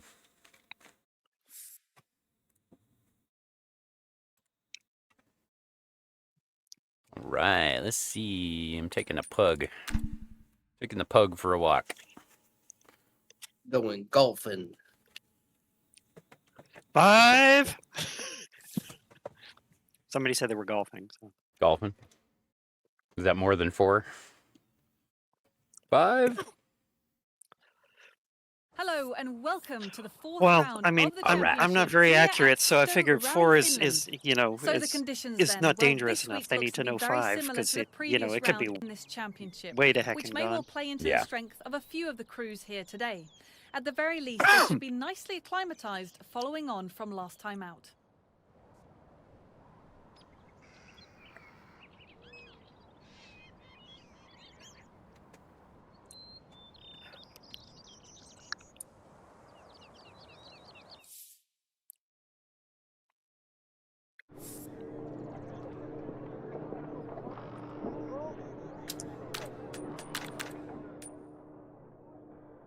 Let's see. Take my Latvia tune. Stretch out the gears a little bit.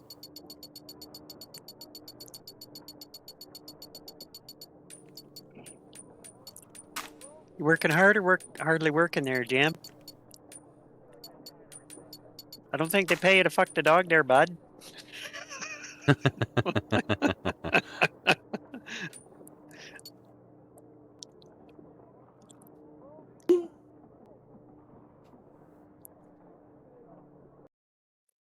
Oh, anybody that's having trouble with bots, there is a stream bot that you can add for free. I got this from Jam originally. Siri bot. I put it in the chat so you can write it down. Add Siri bot to your channel and it'll automatically ban those, you know, So best walking viewers, into it. cheap viewers, all that crap. There's one intellectual beefus there. Oh yeah, I've seen that. Oh yeah, you know. underscore there. Siri underscore bot, yeah. But yeah, I got that from Jam originally. He's been saving us all a lot of grief with that one. Yeah, sorry about it. Is really nice. Sorry about that.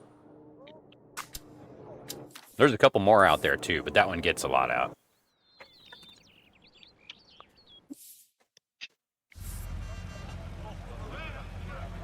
Used to have to like keep up with a list of banned bots by like going to there was a couple other tools where you'd have to update it all the time, but Siri bot just seems to keep on it. Here we go. Make sure I put the car in gear. Oh damn, that's why it's taking a while. Oh. Oh, it got disconnected.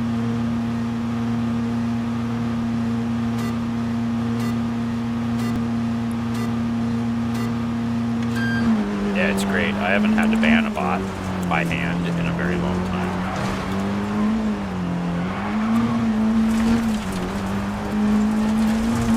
Strix just started streaming too, so I got him set up with that. And a bunch of others, but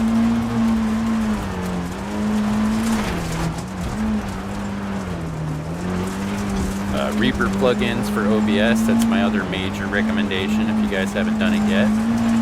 The OBS filters are okay, but you can get Reaper for OBS and it's amazing. And it's free.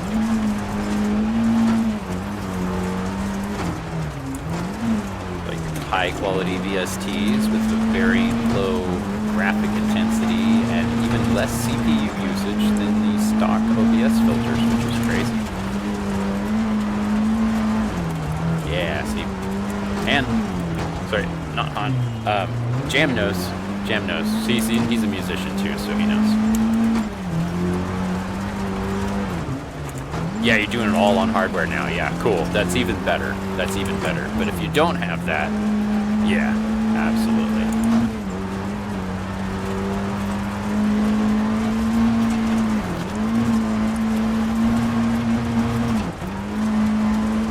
You know, I bought a little battery-powered mixer for live streams, IRL streams.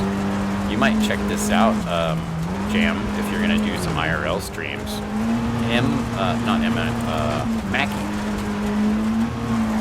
Mackie makes a little battery-powered mixer, and it has phantom power and everything. What's it called? Mackie M Studio? Yeah, there's two versions. There's one that's got like buttons on it, so you can have like, you know, whatever scene changes or sound effects or whatever. I didn't get that one. I just got the one with the like microphone hardware. But what's nice is it's two channels. M-Caster, that's the one. You got it. What's nice is there's two channels, so you can plug in two microphones. And what I'm planning on doing is using that as the portable soundboard for doing our live streams from the track.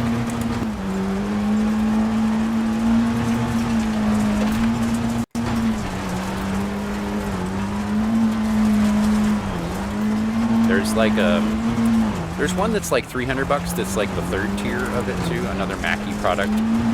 That one's even better, so I'll probably go to that eventually. But for now, I got this one used for like $80, so I mean, I'm talking through it right now. Like everybody on the stream, everybody on Discord is hearing my voice through that mixer. It's got a little EQ settings. It's got some reverb and junk like that. If you're a musician, you want some reverb on your voice. Or if you just want to say,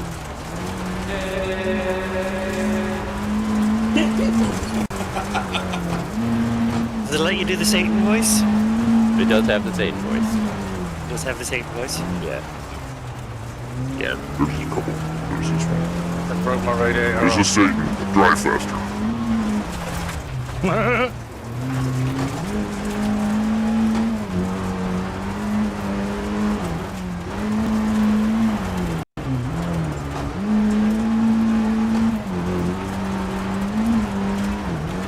Maybe you're lucky it was only a tire.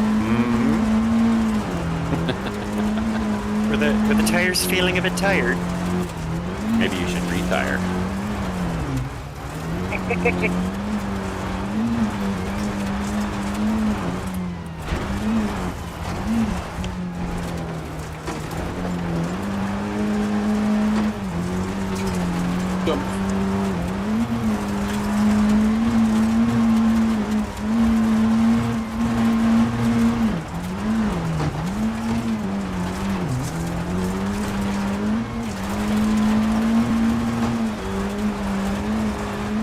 Quite a few places on here you can blow a tire, to be fair. Oh yeah, all these little dirt curbs can snag you. You really should use at least a pump or a compressor. If you try and blow up a tire, you're going to be there for ages, mate. Yeah. Oh no! A bush just spun me out. Can you believe it? How dare that bush?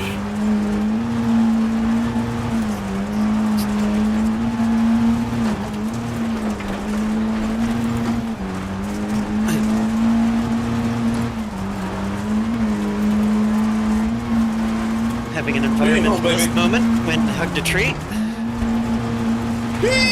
Put in the mental in environmental. Remember, kids, your puns aren't bad enough unless when you write them down they become terrible.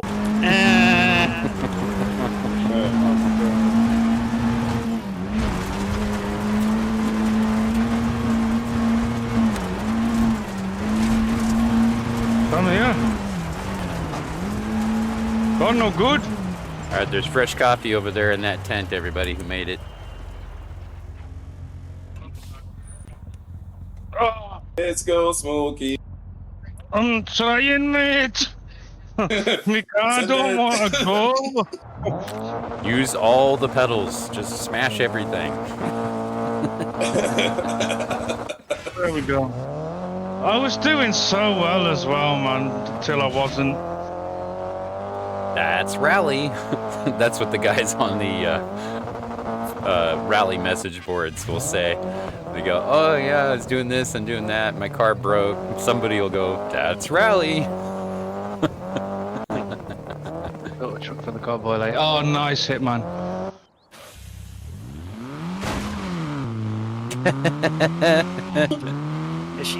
You know what I just realized would be so freaking handy if they existed in places outside of Japan? Up garage. Because they like have so much. What the hell? Car's going sideways. Like Yeah, just it's got so bad much, connection. all sorts of aftermarket everything for everything.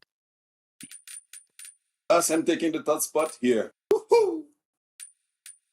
Oh, what happened to Waka. Risky? It's Snake. He's normally first.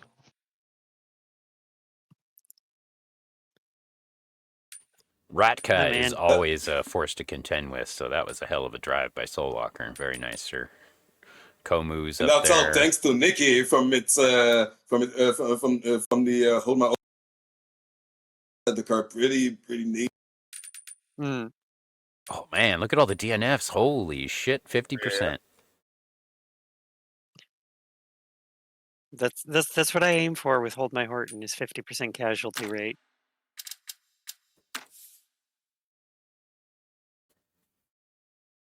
I know, snap in front of the camera.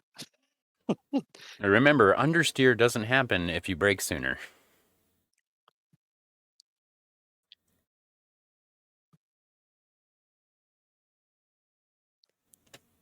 It's like, you know, you want to go into the corner fast, right? But if you're exceeding the traction, you're not going to make it around the corner. And then that corner is going to be really slow. Better off surviving the corner than trying to throw a Hail Mary into every corner and not living to tell the tale. Got just dropped off. Like losing infinite. If you had to use a spare, you might want to throw another one in the car.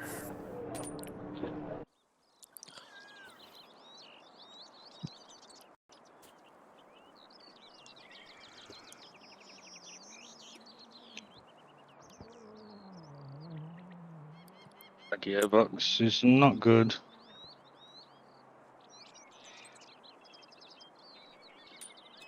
Hey, Jam-a-Lamb, have you seen this Overjump Rally? The new arcade game that's coming out soon?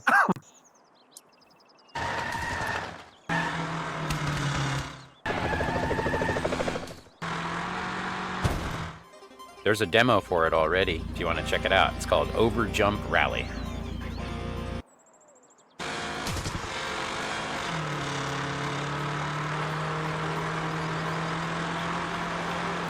Yeah, it looks pretty cool, man. Yep, on Steam.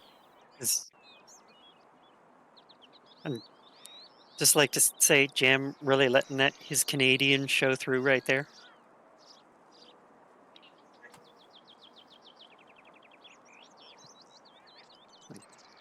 Hey, Jam, have you seen the new thing? Eh?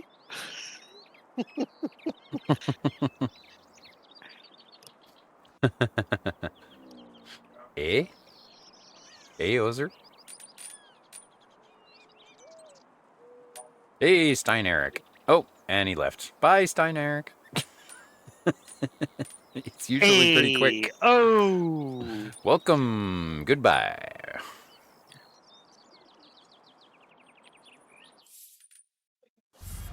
He was probably scared off by the front wheel drive. He's like, oh, I can't drive those things. I'm out of here, man. One more stage in these in Finland, then we move on to 2017's, I think, somewhere. Overjump Rally. They're going to announce the game soon, and the demo will be out soon. There's another one in there I was looking at called Old School Rally that looks pretty good. Of course, this is with the caveat that we're not expecting any of these things to be realistic. They're arcade games, they're just going to be fun.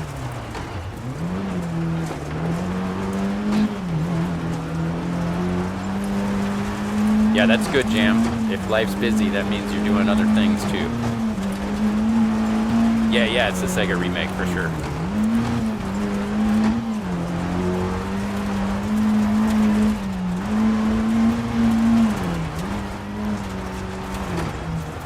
Another one that I tried out recently you guys might want to see is that Super Woden Rally. Another arcade-style game. It's $10. Pretty good deal for an arcade-style top-down rally game. Rally, $10.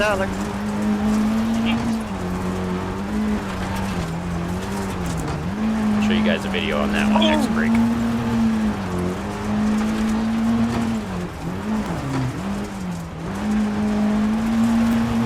Buzz actually did a full stream of it a couple weeks ago too, so if you guys want to ask him about it, he's in love with it. They had the Suzuki Isudo in there too. Like a car you rarely see on these games. The fellas over at Traction GG have nothing but good things to say about Super Wood. And they're all like hardcore rallyists. Yeah, that's cool. Like one of these days I'm gonna drag Russ McGregor into one of my streams since we're both wild things. Get him to do something. Maybe I can drag him into a stream for Monte Carlo's AC Rally release or something. Yeah, right on. Be cool. I love when people do collaborations. Get you, Mr. McGregor. it's great that everybody's got their own little world, but it's also very cool when people do collaborations. I like that stuff because you can compare notes, you know? It's not just one person giving you all the details. Like we've been all talking here for the last hour about, you know, different games and, you know, positives and negatives about different games. I feel like it's a much more honest way of giving reviews when you're actually talking to a group of people who love these games and are not paid to tell people, oh yeah, it's really great, yeah man, just download it, use my reference code, I'll make a $5 bid on the side, yeah, it's a great game, yeah. On that point, may I just say that, like, when it's a bunch of people actually sitting down and having to have a real conversation about things, that's much better for reviews of like TV and movies as well, not just games. Because like so many review channels and whatnot, it's basically one person and yelling at the screen in many ways because it's like, I hate this because it's not the same thing as this, that. It's like, okay, dude, you don't like it. Apples to oranges comparisons are pretty useless. Yeah. Like I was looking at the Monte Carlo article that they did for ACR on Overtake GG, and there was 3 pages of people saying the game needs more content. It should have this. It should have that. It should do this. It should do that. My force feedback doesn't work. My handbrake doesn't work. Blah blah blah blah blah. And I'm like, guys, take it over to the AC Discord. This guy just did an article on the new content. He's not a programmer. He's not involved with the programming of this game. You're screaming into the void. People just want to complain. Yeah, I know, they love it. They're like, I want to complain. I want to complain. Yeah, so it's kind of like when I was gonna mention it to Wolvie, but it's like it's too long to type. Like, I know but I mean, he's from a different generation of like Star Trek and Star Wars. So I mean, I remember that with my father. It's like he was a TOS guy and original trilogy guy. So like the introduction I had was of course with the prequels. So I have more of an attachment to them than, you know, movies I never saw in the theater. And like he raised me with TNG and Deep Space Nine, but he was all like, you know, he was a TOS person and he didn't have the same attachment to them. So, you know, like, and I can see why he never just like, oh, you know, there's Picard and Sisko are not Captain Kirk. Why he never said that? It was because like Captain Kirk's attachment to him, or his attachment to that character, was because he watched it at his time as a young man, and so of course he's not gonna put that baggage on his daughter, right? And same thing is like, I don't feel the same attachment to Discovery and Starfleet Academy, the brand new one, that I would have for Next Gen and Deep Space Nine. But at the same time, like some of the kids at Kendo, like one of the girls, she loves it. She's like 13. Yeah. But I mean, it's perfect for her because she's like, grown up with it. Yeah, she's grown up with it. So now I am an absolute Trekkie, so I love all of it, from TOS to Starfleet Academy. I love all of it, except that Section 31. Oh my God, what a pile of crap that movie was. That was terrible. But that's just my opinion, you know. Somebody else might enjoy it. I mean, I know some people love it, some people hate it, and like I would say, like a lot of people who did come out critically towards it, they were like, you could tell that it's like, oh, Michelle Yeoh's now super busy because she's an Academy Award winner, and they were like cramming things that they wanted to do, make a show into a TV movie. Yeah.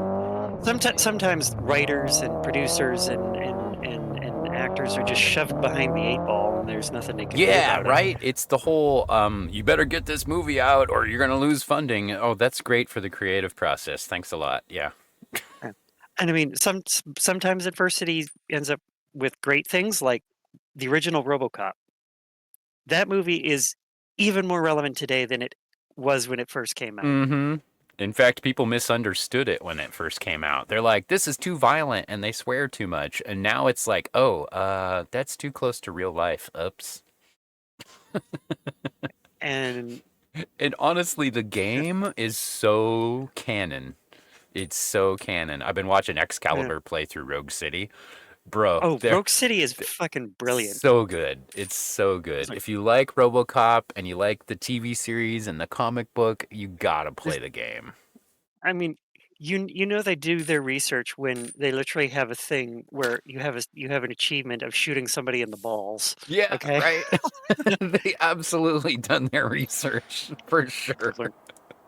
And Ed 209 goes crazy. They got the Kane RoboCop 2 with Kane. The and the Ed 209 trying to navigate the stairs. Yeah, so it's like the bane of the Ed 209 unit is the stairs. Yeah. Please withdraw the Ed 209 unit. I will proceed up the stairs.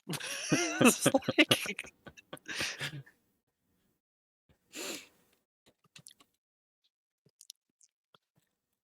But yeah, it's really interesting for folks like when DS9 came out, people were like, there's no spaceship. This is stupid. The end in sight, but in retrospect, I actually really like that show. It's really good.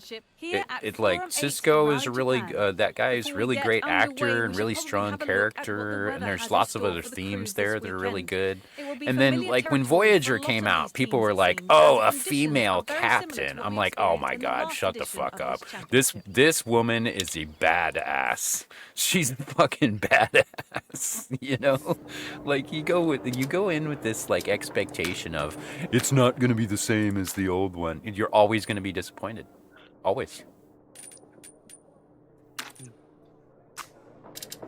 Buzz! Thank you for the raid, brother. Hope you had a great stream, my man.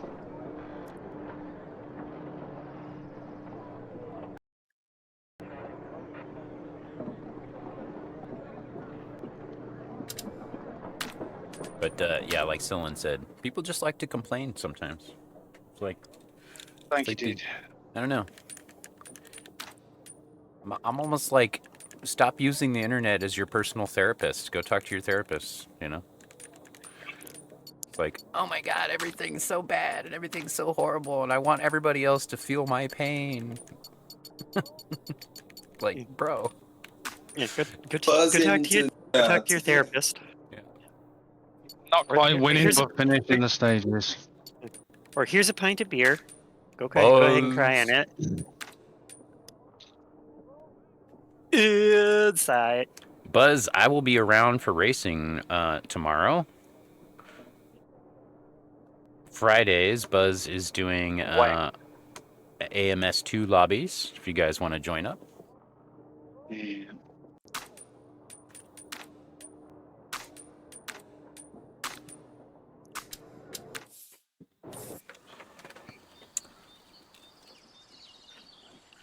I should say though, the point I brought up was not meant to criticize Wolvie. It's just to kind of like something that both barrel rollers do and World Rally Family do is like we might have things that we don't care for or some complaints about things, but we do generally try to keep things positive and appreciate that. Like some people love the new WRC ones, but it's not everybody's cup of tea. Yeah, and there doesn't need to be a consensus. Some people can like it, and some people can not like it. I'm going to let you in on a real secret, chat. Some people think Subaru is overrated. Yeah.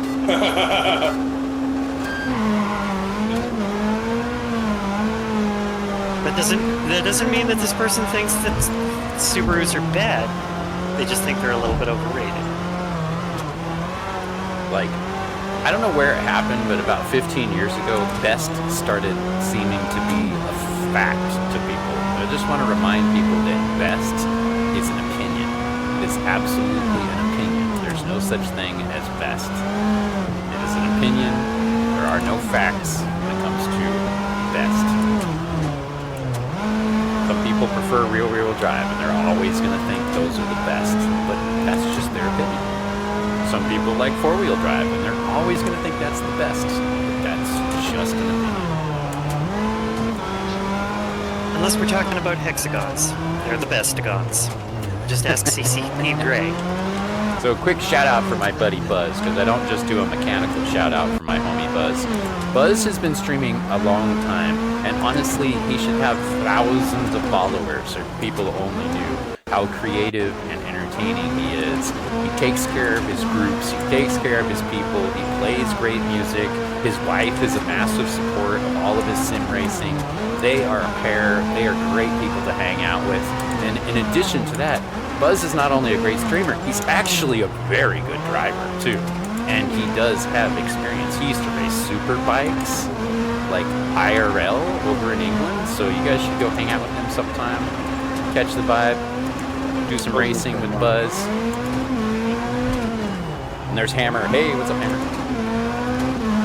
But you guys can jump in on AMS2 tomorrow. Looks like we might be doing Group C's. But Buzz does lots of different games, and it's always about having fun, right, Buzz?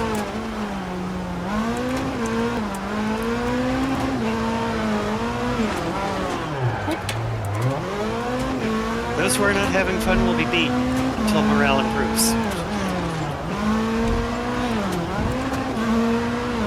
I think it's always just be above the bullshit, hang on to the good people, and it all just grows on its own.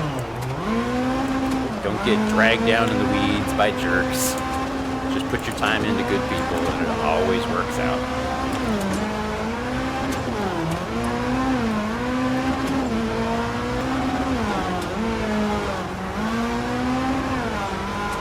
And never expect reciprocation. If you want to be a giver like I am, it's always best to never expect reciprocation. But if you plant enough seeds everywhere you go, something will sprout.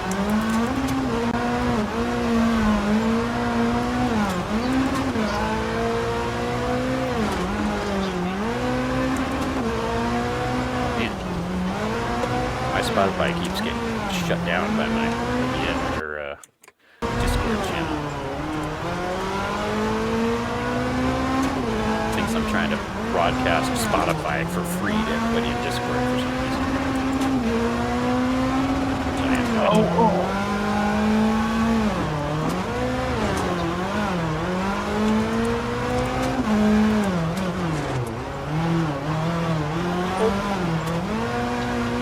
Oh, it's dark in here.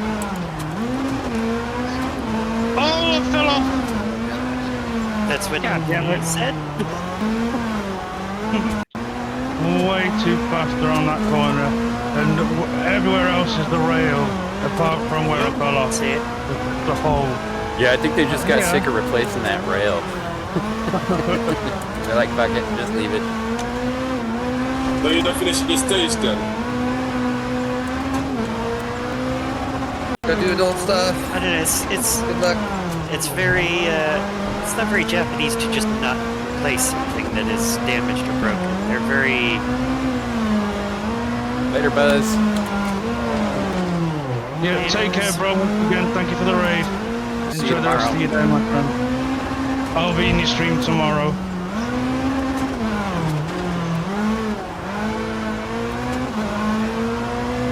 Oh! I used to tour in a metal band, and we'd put together shows with other bands, and sometimes we'd end up in a show with a band that only really cared about themselves. They weren't trying to, promote anybody else. They weren't getting in the mosh pit while the other band was on stage. Like, it was really obvious that they were just all about themselves.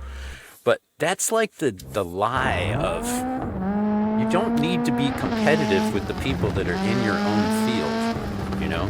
That's scarcity mindset. That's what that's called. As if somebody else, your success only comes if you steal it from someone else. That's not true. If you work together, there's more success. The pie grows bigger. And the WRF and the barrel rollers are proof of this. It's proof. Like, how many streamers do we have now? And everybody's getting viewers and everybody's getting subs, and it's not enough that we all get to work full-time playing video games, but do any of us really, like, there's only a few people watching rally racing, right? Like, unless you got your partnership, you're probably not making. But the your few income people off that are this. in this community are the best people to have in the community.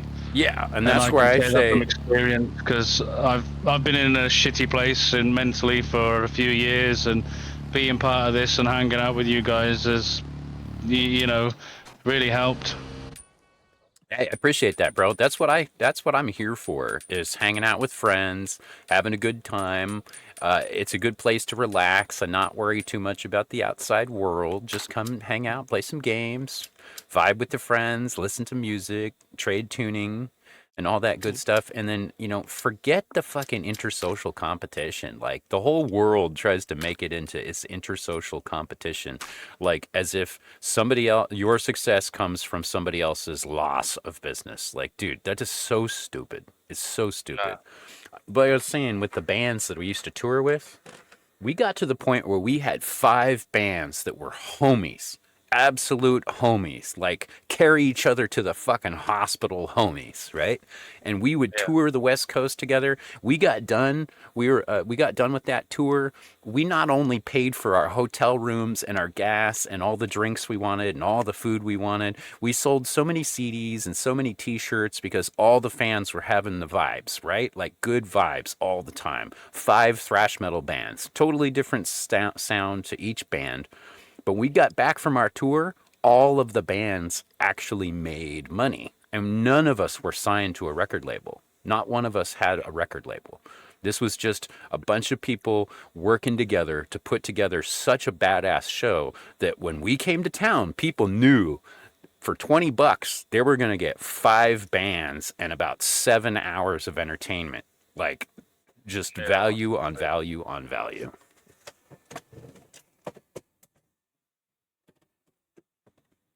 Like, thanks to all the folks that have helped us build the rally community, we've got options, man. Like, if you guys want to get involved in the real world, we know people. We absolutely know people wherever you are. As soon as I have my operation and I get the thumbs up, mate, I'm gonna try my best to get into some. I've not driven a car in 3 years. Do some autocross first, so it's not so bumpy. That'd be my recommendation. Yeah, I'm in a decent place in the northwest of the UK where I can do some like B roads and cross country and find some tracks and stuff. There's plenty of places around. There's I don't know what it's called over there, but we got this thing over here called TSD, which is time, speed, and distance. And it's rallying on the road, but it's not racing. It's like regularity rally. You guys know that? Yeah, okay. Yeah.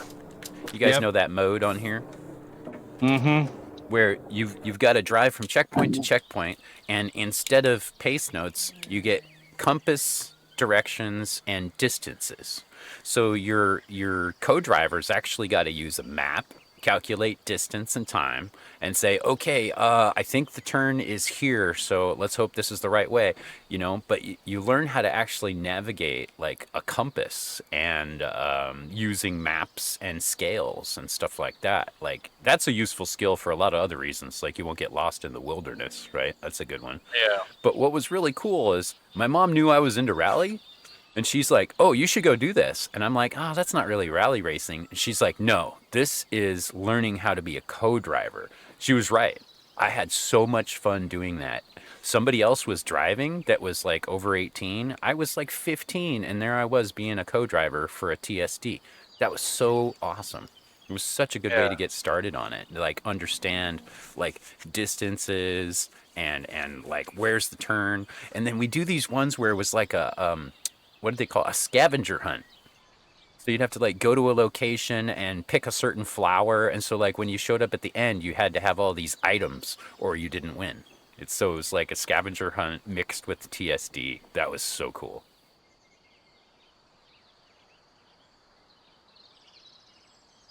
Like, if you got to the right location, there'd be a board there with a piece of paper, and you just tear off a piece of the paper so you had evidence that you were there, and it would have the code on it.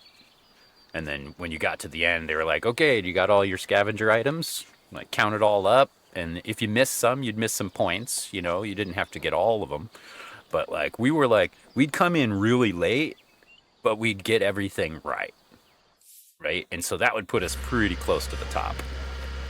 Like, that stuff's really fun, I think. Make a mini game out of it. TSDs are available just about everywhere.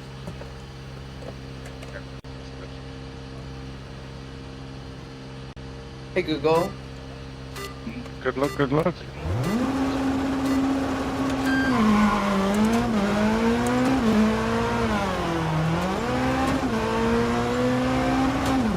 There's a TSD group that we let advertise on our Bridge City Autosports page too, because they're the same kind of thing. They're trying to get people involved in motorsports in any way they can. And they set up, the routes are like basically a tour of Oregon and Washington. And so it's like a beautiful sightseeing tour as well as a, TSD game. It's really cool.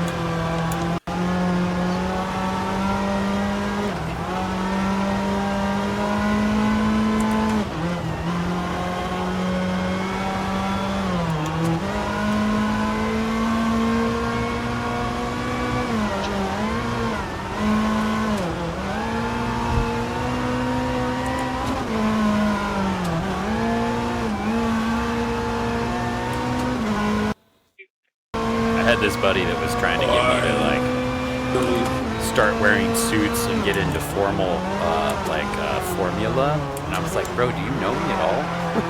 I'm like, what do you? I'm gonna start wearing button down polos and doing formula racing. I'm like, bro, do you know who I am? Like, I've been doing rally racing since I was like 14 on video games in particular. So I'm not gonna all of a sudden be like, oh yeah, I want to be rich, so I'm gonna hang out with the rich guys and dress like a rich guy and drive rich cars. No, nope. I like my grassroots rally community. Much more realistic. It's a lot easier to tell if people are your friends too, and they're not trying to take money out of your pockets.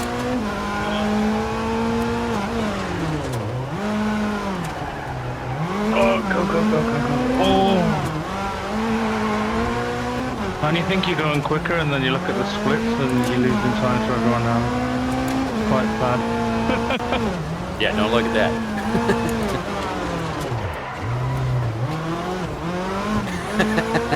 Thanks, Jacob. Exclamation Jacob, everybody. Get it in the chat right now. Good poops.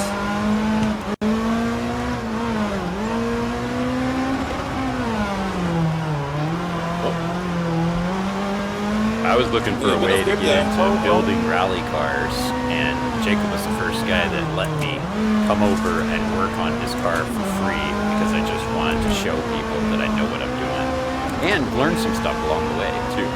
So it's very interesting. Like, we first became friends because I was some stranger on the internet who streamed Twitch, and I offered to come over and work on his car, and he's like, sure, why not, And so it's been like 5 years of working on his car. Now we're buddies. We hang out with his bike, racing, and like all that stuff. Like, that's all a result of me going, hey, I'm not going to charge any money. I just want to walk around a rally car. So like, how do you get started? Volunteer. That's how you get started. You got a skill and you think you can help some teams, just find a way to volunteer. You can even just volunteer to be like a stage marshal or a timekeeper or a scrutineer at rallies. We're almost always looking for extra volunteers. His company, he literally moved to France and lives in Le Mans just to be a marshal at the 24 hours. Awesome. I think you show your dedication to something that you really care about when you're willing to demonstrate for free. When I first started recording bands in my studio, the first 3 bands I recorded, it was all free. I was just like, I want to show people I am capable of doing this, and I don't want anybody feeling like they've been ripped off if I made a mistake, so I just did it for free. Got started that way. Now, I mean, that was 25 years ago. Now I could work for a stage management company and make something between 70 to 100 grand a year. And it all just started with me volunteering my time to a few local bands. And like taking a job at a shitty club where they paid $60 a night. But it led to all these other opportunities. You might think that ain't working, but that's the way you do it. Yep. Money for nothing, your chicks for free.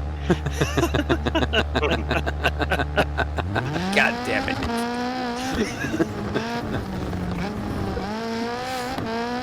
We gotta move these refrigerators.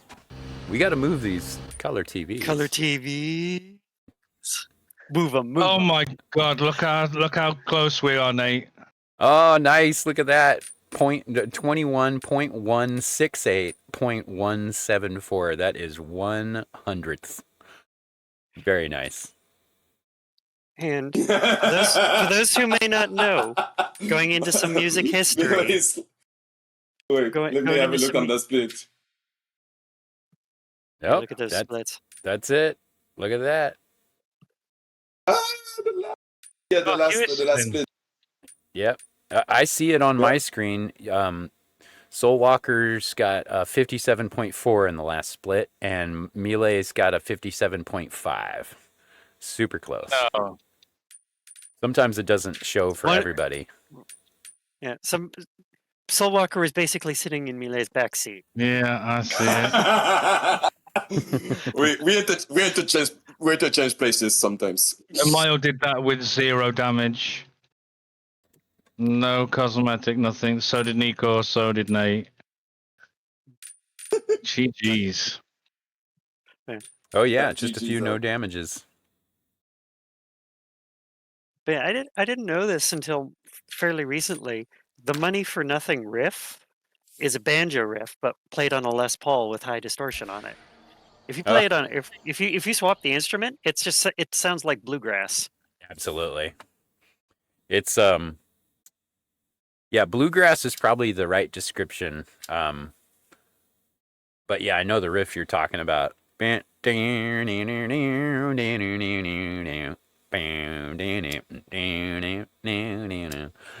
lot of it has to do with like the way the staccato, where he snaps the strings, because he's plucking it just like a banjo. That's absolutely dead on. All right, guys, I'm gonna be heading off. I need to prepare my Psytrance playlist for my day. Yeah, good luck, Soulwalker. Wait. That's it. It doesn't. Oh, I'm gonna do it. Huh? Oh yeah, there's one more stage to go. Yeah, exactly. Okay, I'm gonna do that stage end. Well, 2 more stages. Last location. It all comes down to this. Yep, the Iberia is the final last round of location of this championship here round. At Rally Iberia. Yeah. Adaptability don't leave and before you go on Spanish determination will be holiday. This should be pretty quick in these cars too. Okay, so that means I have a chance of beating Melee. So you're saying there's a chance.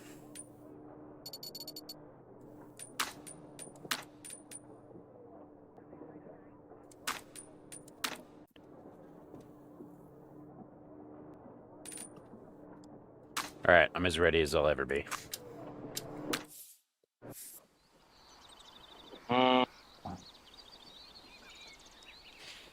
But yeah, generally speaking, the rally community is a very cool place in real world as well. Like, if you guys want to get involved in the rally in the real world and you don't know who to talk to, you can DM me or you can email me at worldrallyfamily@gmail.com.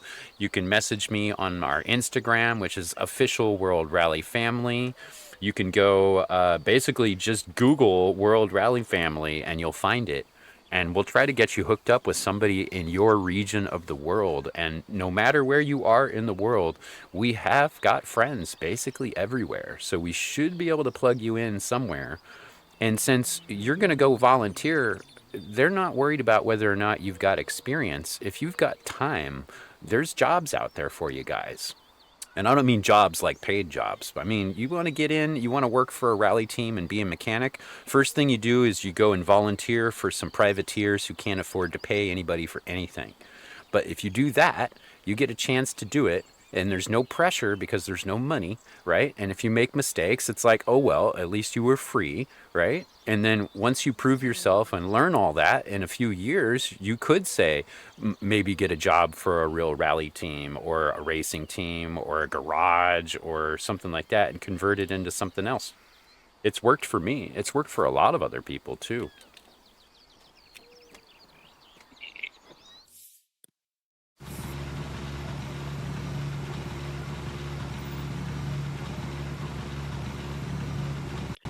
And also, unlike a lot of tracks and whatnot where they want to check your account or swipe your credit card before they even let you in the door, you can just kind of drive out to rallies and even just set up as a spectator, and they'll tell you where you can be, and you can just kind of hang and walk around and look at the cars, and like they have the showcase, which you don't always get unless you're buying the super duper VIP pass that lets you do a pit lane walk in some of these tracks and whatnot. There's, you know, oh yeah, the showcase portion in a rally. There's just everybody's there. Yeah, Park Expose is honestly a chance for all the teams to get to meet the spectators, and they love sharing, you know, their journey on building their rally car and that kind of stuff. They're not like these unapproachable rock star, you know, too cool for school types. Like almost all of these guys are very cool and very approachable, and the ones that are not, like, they're very few and far between. There's like, I've only met like 2 guys that were like, get away from me with that streaming camera. I'm not answering questions about my cars. I mean, it's been like 2 people in the last 10 years that would have been like, nope. And I'm, you know, I understand influencers are fucking annoying, but like, I'm just a guy with a camera that likes cars and wants to like ask you about shit that's under the hood, you know. I'm not like trying to get a sensational video so I can get more followers, you know. It's all really just like, it's my hobby and you guys are coming along, and you know, I just tell people that. I just say, look, it's just a bunch of my friends, you know. I don't treat the viewers of this channel like they're some kind of cash crop, you know. Like, we're all just friends. And that's how it is in the real rally world too. Like, you go out, I mean, I've talked to Travis Pastrana several times. He's cool. He's cool as fuck, but he's also the only famous guy there. So there's hundreds of people waiting in line to get his autograph and like that kind of thing. You can talk to all the other teams, and they are like, "Oh, you want to talk to us? Right on. Yeah, here, let me pop the hood. You know, I'll tell you all about our car, and you know, we had to buy this, we had to buy that. And here's the tires we're using, and all that stuff." They love it.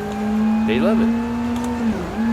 I know some people would say something like dudes like Semenuk are a little bit aloof and whatnot. It's like they're the paid guys. They've got like 50 things on their mind. So yeah, if yeah, it seems right. like they don't have time for you, it might mean that they're in crunch time and they don't want to be rude, but they're like the company dudes are standing there tapping their watch at them. You know, even Semenuk, I'll go and talk to him while everybody's talking to Travis, and he's like, "Oh, do you want to talk to me?" Like, "Yeah, dude. Fuck, show us the car, you know, you're driving the same Subaru and everything." He's, you know, he's not as personable as Travis is, but Travis has been doing this shit since he was 10 years old, and he's out there, or younger, but he was out there at racetracks making friends with everybody way before he was famous. It's just who he is. Been following Travis for years, like literally years. Travis is like, you know, he's the dude who just grew up in motorsports, and he's raising his kids in motorsports, and he just loves sending it, you know? And that's like really obvious when he still has time to like talk to people, and then he's nice when he says, "Okay guys, sorry, I gotta go, I'm sorry, we gotta do the thing," you know, like he's super cool about it. He doesn't act like he's too cool. I think that goes a long way in general. Like, if you meet your favorite rock star and they're like, "Fuck you, I don't have time for you," like, you might not buy their next record, you know? Yeah.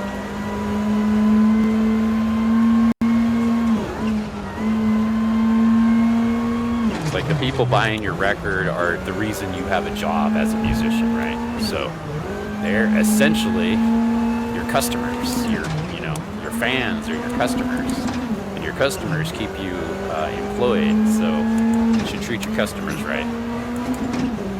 That's why I buy my trucks. Always buy my trucks. Yeah. That's a really good point, dude. Like, pay homage to the people whose music that you're spinning, bro. Like, they deserve their couple bucks too, right? Yeah.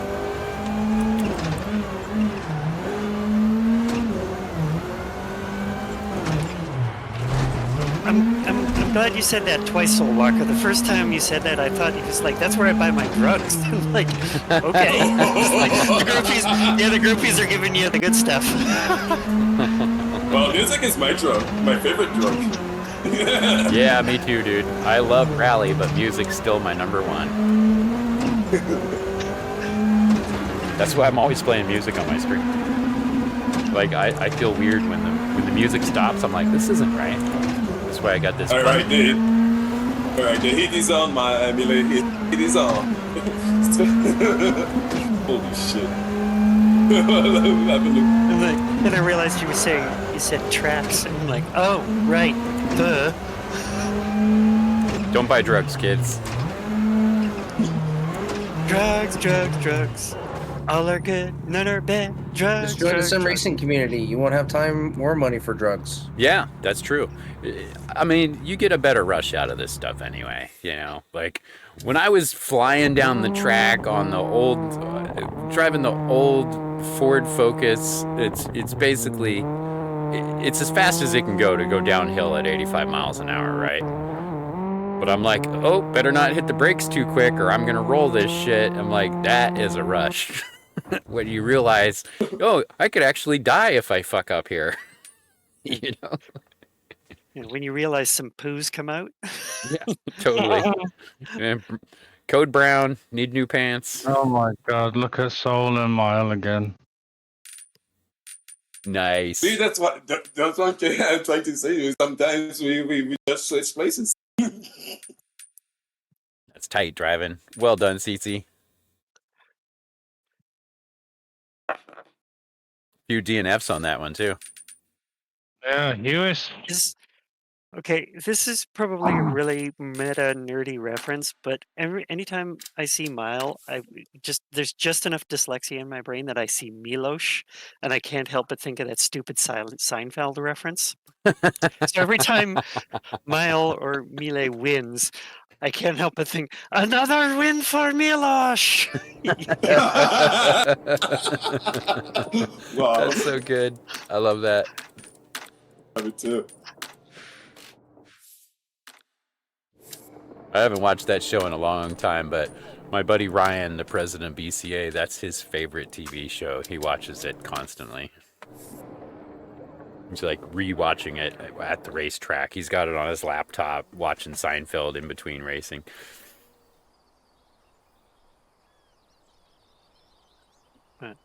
Actually, I was never a huge I fan thought so, of Seinfeld, Mile. the sitcom. I'm like, that's a Croatian flag, right?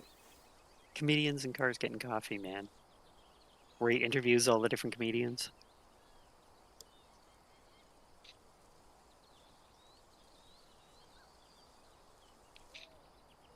I don't remember if I ever asked you about that, Mile, but that was my original association. It's like, we meet people all over the world. I don't assume it's all American pronunciation of things. Hey, I try. I do what I can, you know? Yeah. You are allowed to tell me to fix my shit if I'm pronouncing things wrong. Oh, yeah. I mean, you always gotta clarify. It's like, one day we'll get Wolvie to say Agassi correctly. Yeah. By the way, if you've ever seen me try and troll Wolvie with trying to get him to say Japanese and writing it out with, like, words in English. Like phonetics, yeah. Yeah. It's like writing Ohio goes I mass. Trying to get him to say good morning in Japanese. It's hysterical. Ohio gozaimasu. Ohio mass. What's up, Lex? Long story short, Lex is the co-founder of the WRF Rally, guys. When I first came to Twitch, this was one of the first guys who was helpful to me, and the reason that we enjoy this vibe these days is very much to do with Lex. Cheers, buddy. We appreciate you. Hi, Alex.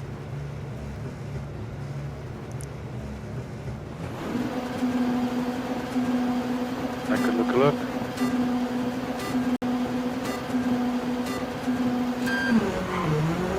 Lex used to race an Escort over there in the British rallies too, so he knows how to do the real thing. Used to race an Escort. Yep. Was she okay with this? Yeah, well, she usually lost. He'd almost always win that race, but Hopefully he wasn't burning that rubber. Oy.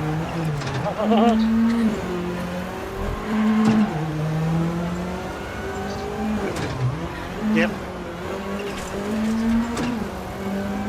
That's okay, darling. You can keep the deposit. But Lex had the attitude of, you know, let's do all ages, let's have fun, let's be kind to people.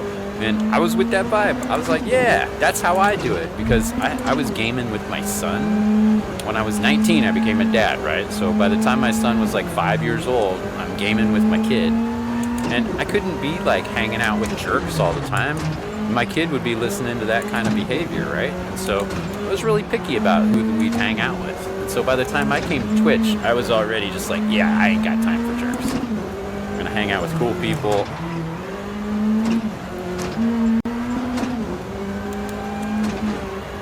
There are like 6 founding members of the WRF, and Lex is the guy who literally started the Discord.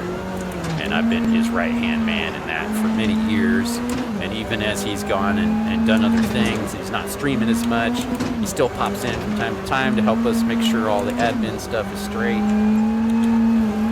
He's working on getting his stream back together too, so if you guys want to give him a follow, somebody give Lex a shout out there. I will check it out once I finish this page.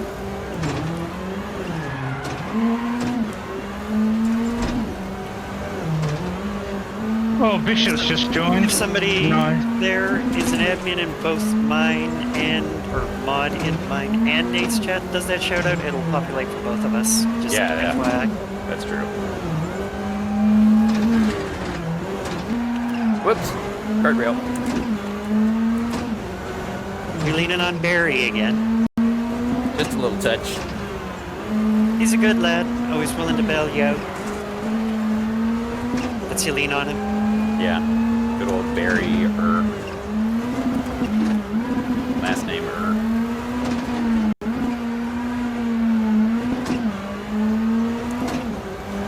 Self-steer is strong with this one. I like the caster in this suspension.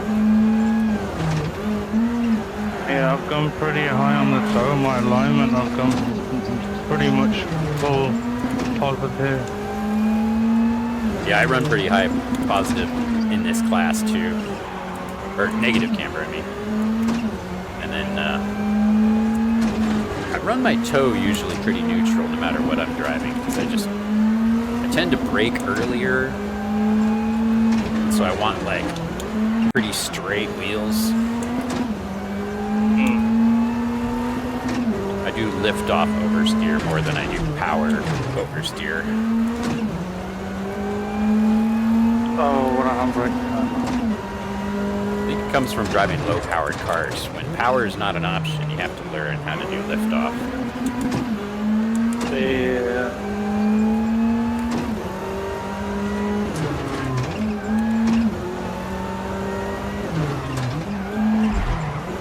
You'd be surprised in some corners in whatever stage you're on, where you think you need to brake and where lift-off and engine braking is more than adequate.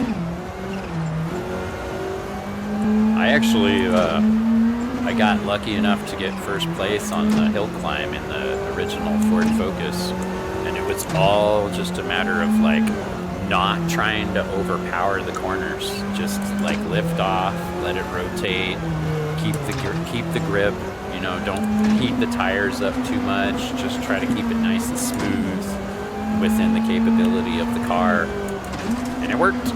I did 10 really consistent runs, and because of that, I got first place. Nice. It was the first time I actually got to apply what all these cats have been teaching me for years, and so it felt really good to get that done. I was just doing it for fun too. Months later, they sent me a gift certificate or a certificate for first place in the stock class, and I was like, "What? I got first? I had no idea." I was just like, "Yeah, 10 consistent runs, basically the same time every time. I just cut like half a second or a second off the run. Not cooking the tires, not blocking up." Did not crash.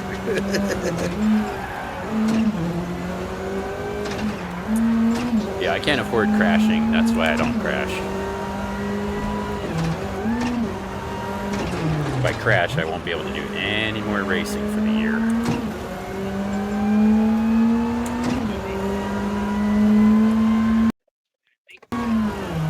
That's why I practice the way I do on these games. I could definitely be faster if I was more aggressive, take risks. But I prefer to just be nice and steady and clean all the time, so that when I go do it in the real world, I don't have to remind myself, okay, don't go too aggressive, right? It's just my style to be clean and smooth. I had my aggressive days when I was younger. I think I've broken about 7 bones.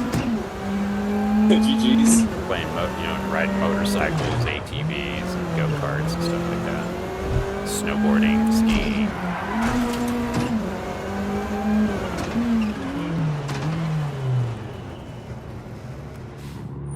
GG. Well done, everybody. Nikki, that's me done. Are you going to keep going? Because I'll raid you. Yep, I can keep going either with lobby or I can do clubs. Either way, I'm gonna be going for at least another hour and a half. Yeah, I mean, whatever you decide to do, that's up to you. You don't have to keep the lobbies going. If these guys want to keep going, obviously, but yeah, no sweat. Just wanted to make sure you are still going. Yep, I've got my. I've got at least, like I said, at least another 95 minutes.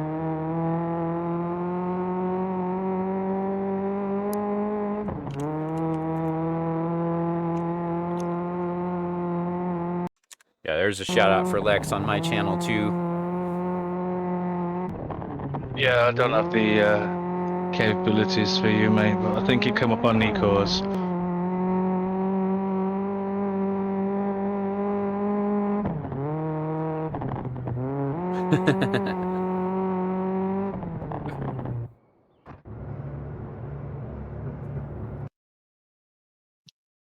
I'd say that shout out's pretty on point on the description. Pretty much on point right there. Slicing through Beat Saber like a rally car through hairpin turns. Very nice. GGCC, Soulwalker, Melee, RB20 slipped in there, Stein Eric, Risky as Snake, Smoky Doggy racing with us, Nikki racing with us, Cillin racing with us. Everybody who's on this shared chat, guys, make sure you follow all these people. These are great people. That's why I'm hanging out with them. So make sure you follow them too and have good vibes. Have lots of good vibes. They also sell good vibes if you're looking for good vibes.